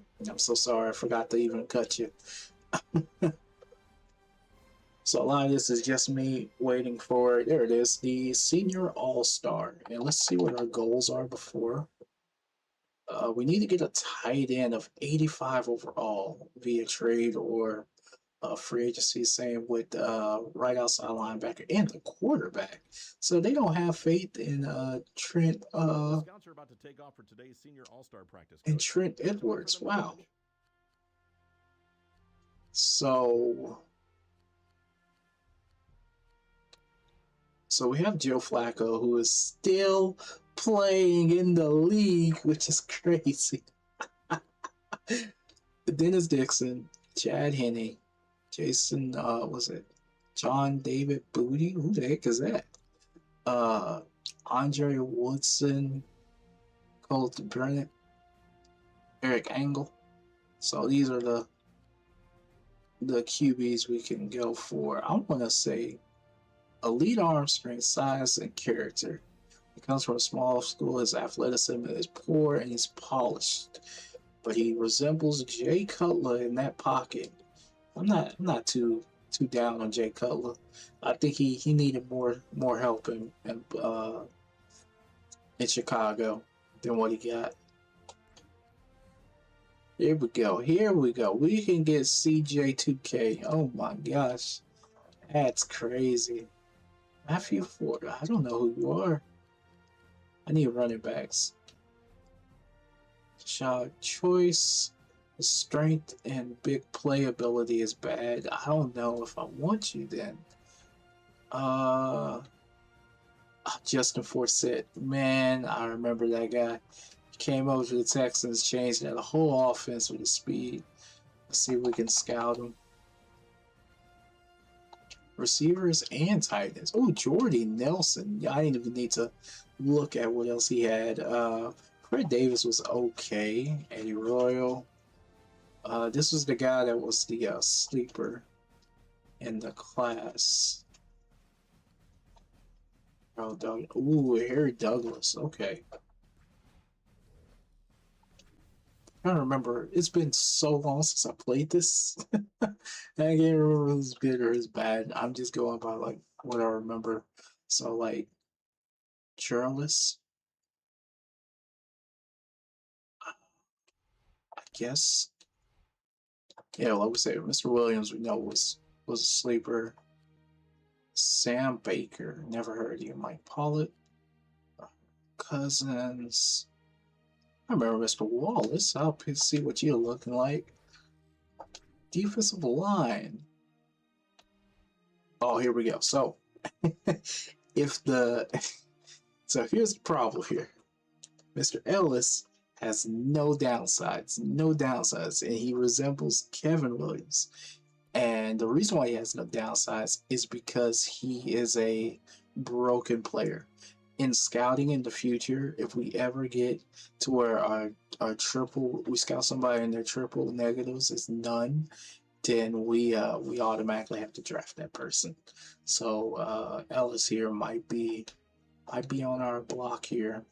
So Lawrence Jackson, which is comp that Moran Little, his speed and acceleration is pretty good for his size, but he has stamina. His problem is his learning, and he can get hurt a lot, which is not very good, but we're going to give him a scout. Mr. Laws suffers with size, and I'm sorry. If you're suffering with size on this, we can't put you on the field. Let's see here. Jason Jones, Johnathan Fatton. I don't like that, but his learning is real low. We'll take a look.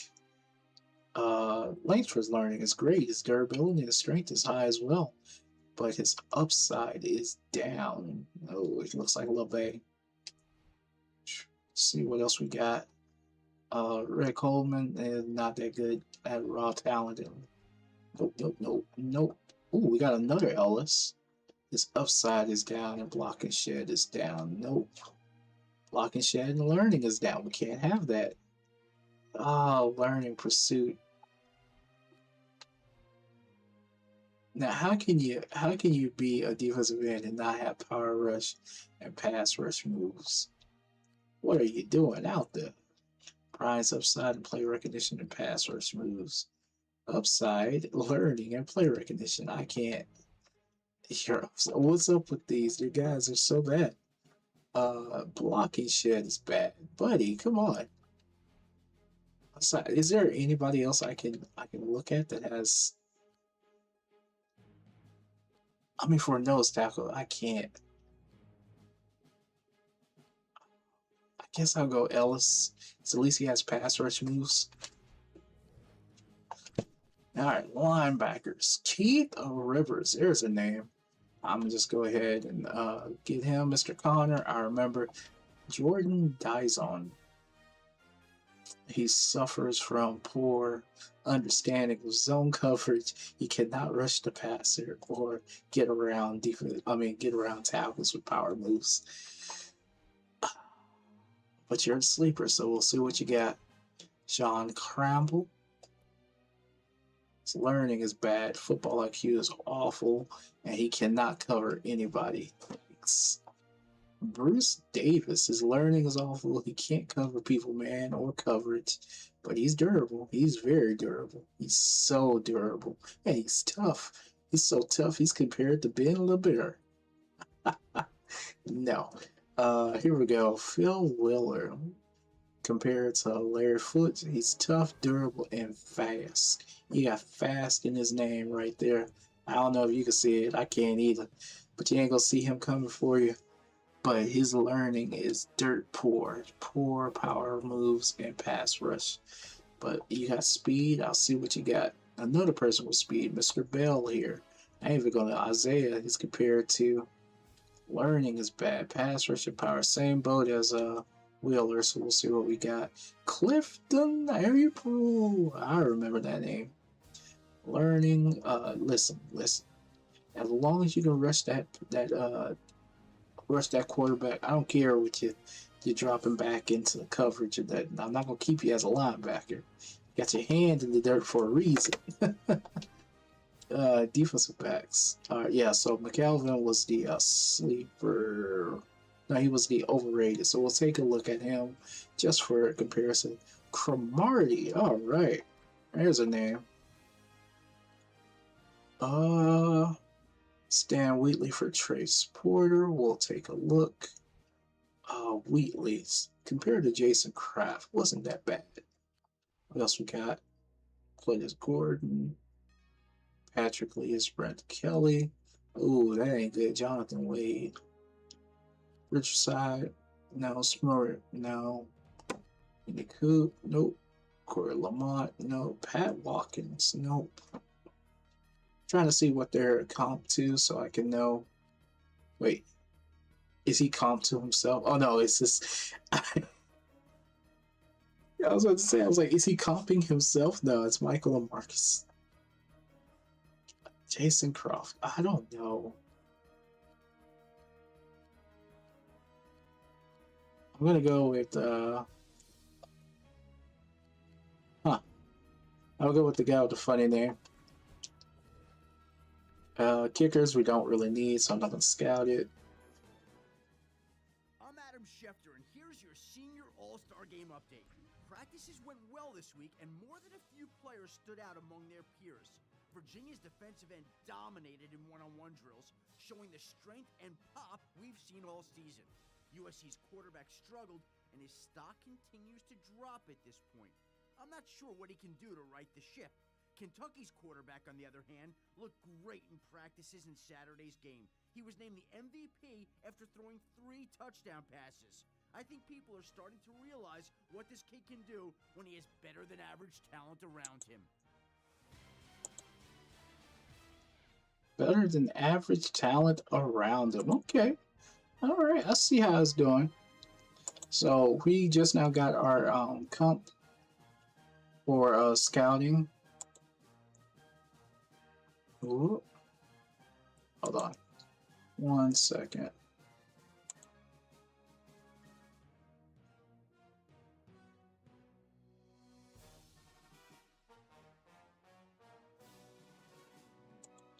Okay. I hate Discord. Discord is so trouble. But we're gonna go ahead and look at Flacco real quick, see what he looks like. His accuracy is garbo. His awareness is even worse, and then he's not elusive. I thought Jay Cutler could at least move. So I don't think Joe Flacco is our guy. Man, that's such a waste. Let's see. CJ2K, what you look like, buddy? Ooh, 84, but that elusiveness is 88. Oh, wish I had someone to compare him to. But I thought it would be a lot higher than that. So awareness is 55, 51. Trucking is non-existent, and he has spin moves and jukes. So that's all he has. Dang. Well, I can learn a little bit more from all these players when I get through right here the combine results. So, like I said, we're looking for size. I've got the results from today's drills at the combine. And right away, we have the tallest man in the building, Mr. Dunlap. He's a left tackle. Could be an anchor for years if Peters gets hurt. I wish he was a little bit fatter. Like I'm looking for like 340 here. You're just not getting it. Same with Dunlap. Dunlap 340. If it's 340, man. I know I'm wishing for these people to be obese, but I need size. Dang it. We need to protect whatever quarterback's back there, whether it be Edwards or whoever. So, Richardson, okay. Comment. Plumbus, alright, Banks, Long, oh, there he is, this is the guy. So Jake Long, Burton is next. Once you get down past 6'7", I'm kind of not really interested in you. But that's the offensive line, so let's go ahead and... Scouts are getting ready to talk to the O-line. Who's it going to be? How tall were you? You were 6'7". I'm gonna look at you. Nope, all y'all that short. I can't have you. I need giants. Yes. I need another giant. Brian Richardson. Okay. So we got 3 giants scouted. I don't care for punters or kickers. Let's see. QBs. Alright. This doesn't really matter too much, but I want to see about the 40s. Who is this Ostandric? Ran a 4.3.5. I ain't never heard of you. And Mr. Brink, I ain't never heard of you. Morris, I ain't ever heard of you. Oh, so Joe Flacco has no elusiveness, but he runs a better 4.40 time than most men in America at 6'7". I don't get it. Man, Booty is Booty. He is slow. Burm is slow.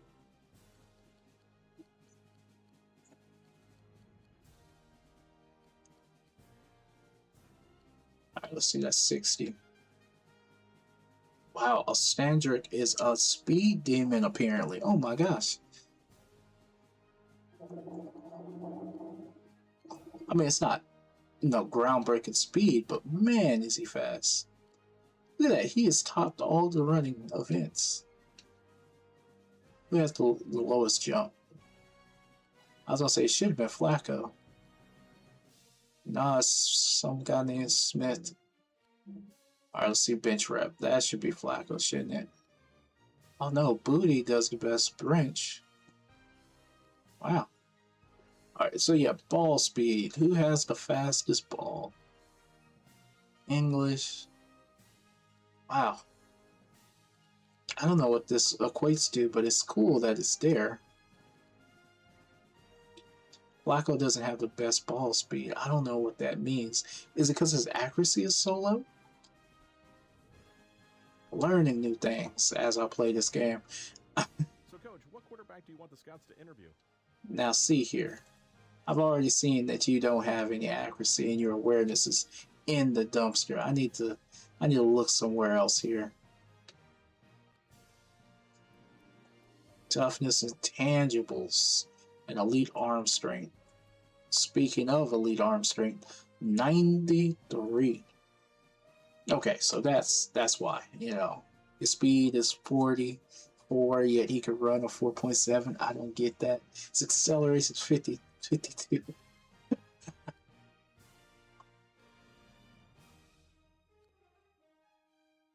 Oh, this a Vince Young can't. I love Vince Young.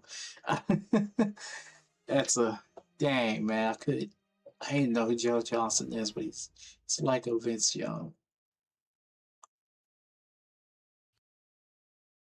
JP, we just got rid of him, so why would I bring him back in? A Josh McCown lookalike. Oh no, I was excited because I saw that you were up there in speed and bench press, but now Sage Rosenfeld. This stuff. He was compared to the helicopter guy. I don't think you want that guy. Oh, he's compared to the fat guy. I don't think we want that guy. Todd Collins. I mean, good announcer guy, but not really good on. Oh, Dante Culpepper. Comparison. He has such a weak arm, though. How's 80 above average? Reading defenses is poor, and it's like, oh no, he's a system quarterback. I don't think I can do it. A Jeff Garcia comparison. I don't know, man. That means you'd be a system quarterback for the rest of your life. But this guy has decision making, what's it called, accuracy and touch. His durability and polish and below arm strength. What is his arm? 82, and you got 65. But at the combine, you did so good. I'm gonna take a look. I gotta know. Running backs. 40 time. Here we go. CJ2K, of course. We got McFadden, of course. Palmer is another nice little back we can look at. And Thomas is another one. This was Oman. Outridge and Jamal Charles. K. Smith. Steve Slayton, one of the biggest busts. Hate that guy. Oh, they got Mendenhall. I'm not looking for backs, but it's good to know that they're out there. Coach, what halfback do you want the scouts to interview? Nah. Give me some Jamal. I'll take Slayton begrudgingly. It was such a big bust. Was it Palmer? What's your speed, buddy? 84. Oh wait, this guy. We got 98 speed. Can't go wrong when you have 98 speed. Wide receivers. I need tall guys. Here we go. We got Hardy, Monks, the biggest guys. Sleed, Smith, and was this Gibraltar? Okay.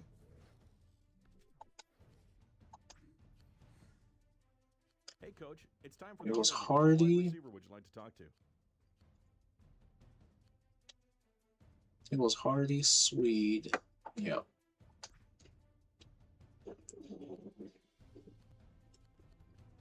Oh my gosh, these tight ends are giant. Marcus Smith, I think it was.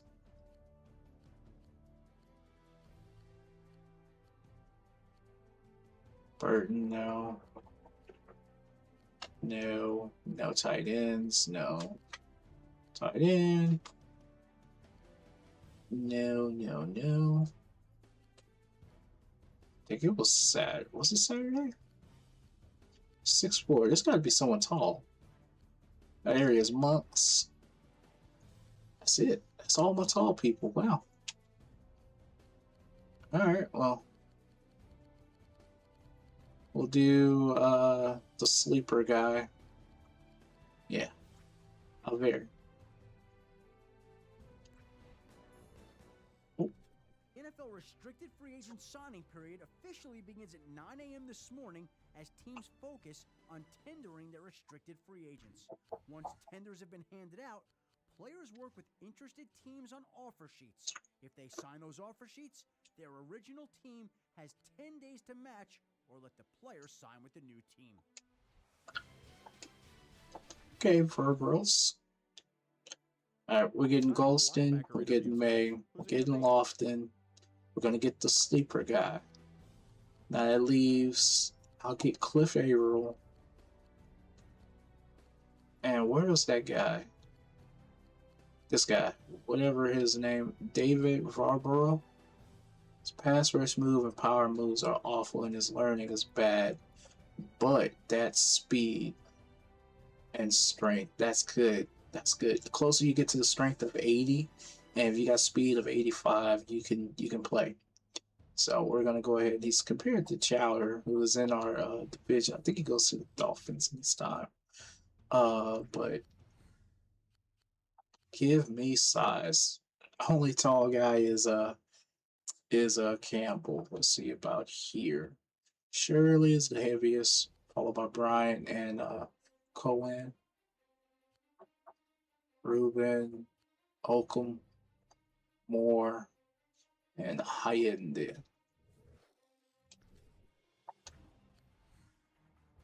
What defensive lineman would you like us to interview?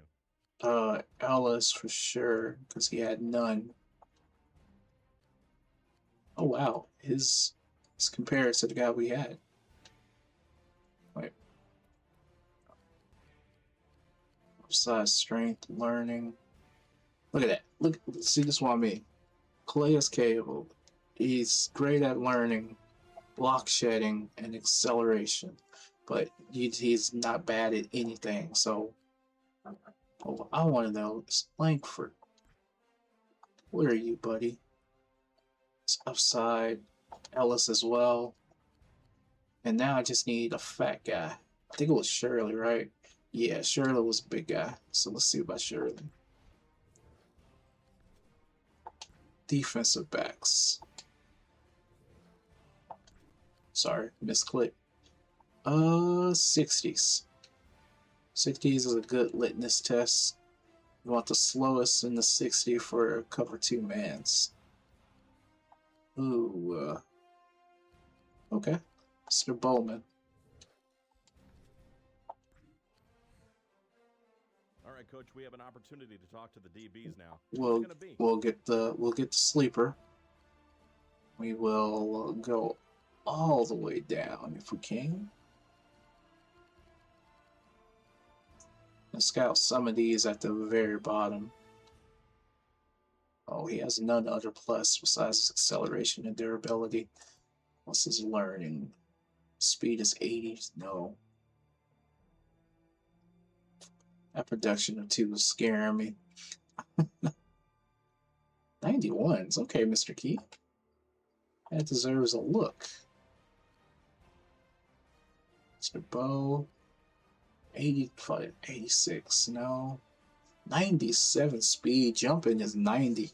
Okay, if you had like 75 strength, you'd have been like a first round pick probably. Oh, look at Beard. Ooh. Glenn Sharp. Okay. What's his can't tackle and his durability problems? I'm still taking a look. Oh. I'm Adam Schefter, and here's your combine update. Okay. A few players saw their stock rise and fall this week, and we'll start with LSU's star wide receiver. He decided to run at the last possible second, and his slow time may have hurt his draft stock a little bit. I had him graded out as the #1 receiver in October, but he slipped to a late first-round pick at this point. USC's left tackle really impressed scouts this week, benching 225 pounds 38 times and running a very fast 40-yard dash. He might have jumped into the top 5 with his showing this week. I'll be back next time with some notes on pro days. Okay, so he looks like the Patriots Matt Light. Has technique, pass block, and football IQ, but his strength is poor. He has a mean streak on the field with his durability issues. Okay. And then the other one was this wide receiver who was way down here. So because he didn't run a 40, everybody gave up on him? Football IQ. What's his size? I don't even know his size because he didn't go to the combine. But he has no speed, his release and route running is poor. What does he have? Yeah, that's uninteresting. Oh, The NFL free agent slow signing it down. period kicks off at 9 a.m. this morning. Look for big name deals with big name players all throughout the entire month. All right. Favorite time of the year. We're gonna add everybody to the trade block. You gonna get traded, and you gonna get traded. Let's check the overalls here. Now we're keeping our kicker and punters. Now we're keeping our left tackle. Now we're getting Marshawn Lynch here. You can get traded. Let's see if we add you to the block. Let's see what we do. Mr. Walker here is 6'8", 345. You can stay one more season. Evans we're keeping. Ooh, I'm gonna keep you. Yeah, you gotta go. You make too much money. Both of you makes too much money. Y'all gotta go. All right. Who else we got? Flowers. I guess I can keep. Widner we can keep. It's getting dicey. But yeah, I'm putting all the players that I can try and get rid of. And we're going to go trading. I'm Todd McShay, and this is the draft preview. Oh. After putting together my mock draft, I've got a good idea of how the first round will play out. Arkansas's star running back is the best player on the board. He should be followed by the lineman out of LSU and Virginia. And then if you're looking for a sleeper in the class, keep an eye on the other Arkansas running back. I think he's nearly as talented as his teammate, he has less tread on his tires, and he'll come at a lot better price when negotiating that first deal. Okay, I'm not liking this board a bit. I forgot the Dolphins had the first overall pick, and they're going to take Jake Long, which is kind of concerning to me because I don't have a defensive end that'll go up against him. So we got to get a defensive end. That's pronto if they're going to pick him. I was going to say this Chris Long guy. Doesn't he have like a podcast now or something? I can't remember. But what was really catching my eye was this. Darren McFadden going to the Patriots. Excuse me? Him and Tom Brady. No, that's not fair. The game will be broken, but Ellis does sink down, but not long enough to us. So we may have to trade up, especially trade up to prevent New England from getting McFadden. That'd be not in our interest. Not in our interest at all. But let's see here. We're gonna trade. I'm gonna trade for. I could have swore it said right outside linebacker. So what I'm gonna do, I'm gonna sort by overall. So we can get Bullock. We can get ooh, DeMarcus Ware. Okay. Sean Merriman. Okay. Peterson. We got to get Suggs, but oh my gosh, that contract. I don't think we want Suggs. We could get Howard. I remember Mr. Howard. Let's see if we can get him. The Raiders are not interested in trading Thomas Howard with your team. You can place more players on the trade block that could draw more interest. Oh, I put everybody I could, and that's not good enough. Ooh, Derek Brooks. Aging vet, but look at that money. Gosh. Oh man, Donnie Edwards. No. We could get an AJ Hawk. How much you want for AJ Hawk? Packers are not interested in trading AJ Hawk. Okay, so we can't get AJ Hawk. Daryl Smith, I mean Ernie Sims? I mean, they could do it. He doesn't meet my goal, but we could do it. It would be a nice little upgrade. But let's see what we can get for DeMarcus Ware. Not the Cowboys. They're not interested in trading DeMarcus Ware with your team. Come on, man. Is somebody up here interested? I wanted Thomas Howard. I really did. I don't want these old guys. They'll just get hurt, and then I owe them all the money that y'all signed up for. That's not what I want. Sean Merriman. Okay, we can at least trade for Mr. Sean Merriman. Excuse me. Do I see My best defensive player and my first overall pick up there. Excuse you. How I say? Okay, so these are draft packages. Basically, you're putting your best package forward and allow the team to pick. Oh man, I want to make this goal, but I don't want to give up my first next year. Might have to.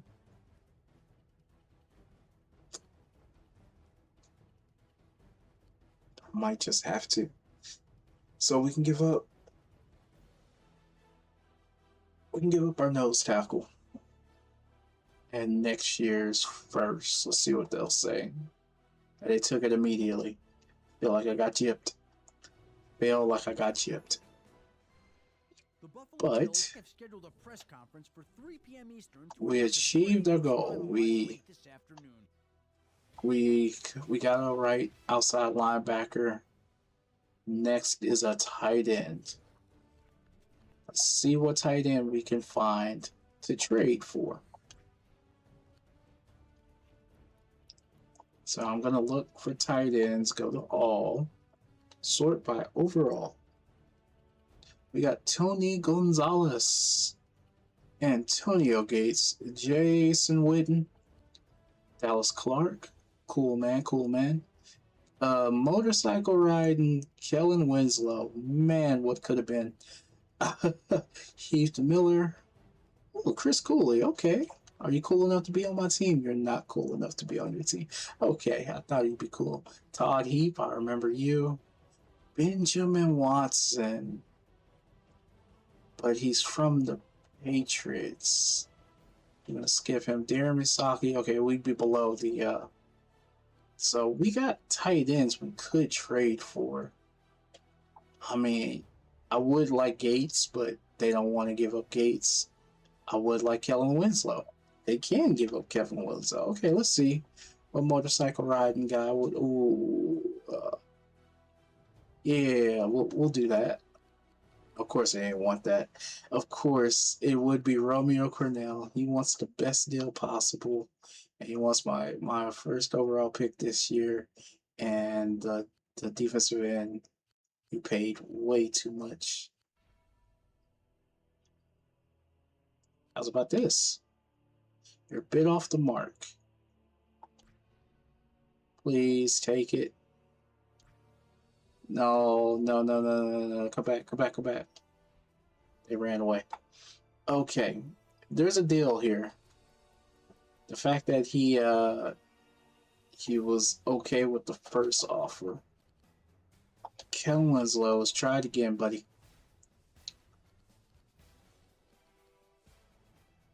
So this is what I offered him the first time. How about this one? It's too low. He wants that max. Oh my gosh. I can't give you the max. How about this? I'll give you a third next year. Offer's not going to cut it. My sixth and my fourth? Ooh, my second and my third. I need those, though. Shh. Can't give him that. What about this? My fourth, and next year's sixth. I warned you. Dang it. Alright, maybe I can't get him.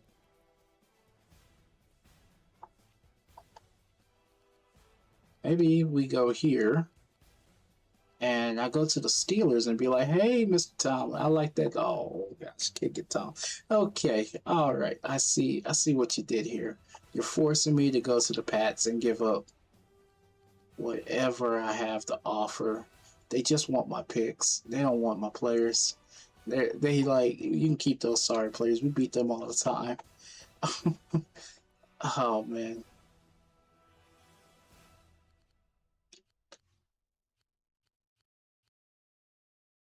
I think this is the play here. I might just have to bend the knee. I might just have to.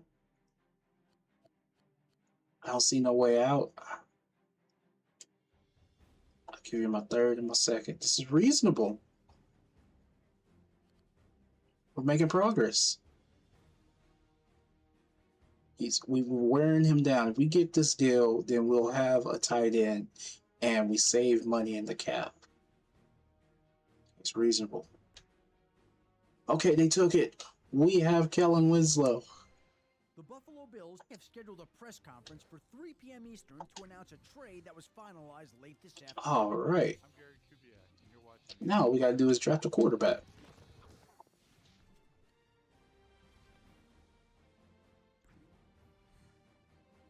Kellen Winslow. Wow. So all we're going to have is our first overall pick, which, and our second round pick, and our fourth and fifth. After that, man, we gave up our first next year. Gonna look back on that and be a little upset, but for right now, we kept our Pro Bowl apparently defensive end, even though he's aging, and we got a competent tight end. Look at that, 90 overall potential, and he's 89 right now. Size, learning, biggest issue is durability, but that speed at 93, where can you go wrong? He was speeding, that's why he got hurt. Look at that, we got 30 million cap. So, woohoo! Asante Samuel, no. Lance Briggs, you would be a nice little upgrade, but we already got Marion. So, we're not going to get you. I'm going to see, can I get a quarterback?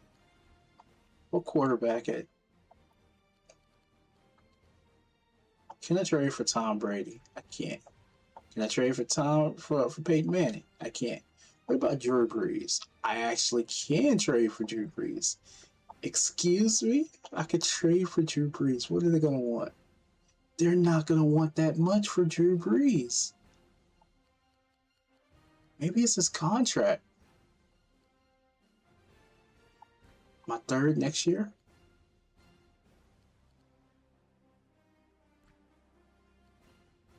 Oh my gosh, I might get Drew Brees.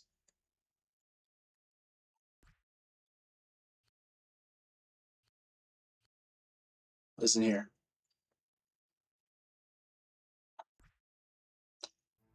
We got Drew Brees, y'all. The Buffalo Bills have scheduled a press conference for 3 p.m. Eastern to announce Now, a trade that if was that finalized ain't late this afternoon. Marshawn Lynch, and Drew Brees on the same team. Oh my gosh. Oh, the learning. But it's the durability. We just can't let him get killed. Super Bowl right there. Wow, I cannot believe they gave him up. And I have $10 million. That's why they gave him up. Oh my gosh. So I'm not going to be able to sign anybody else this off season.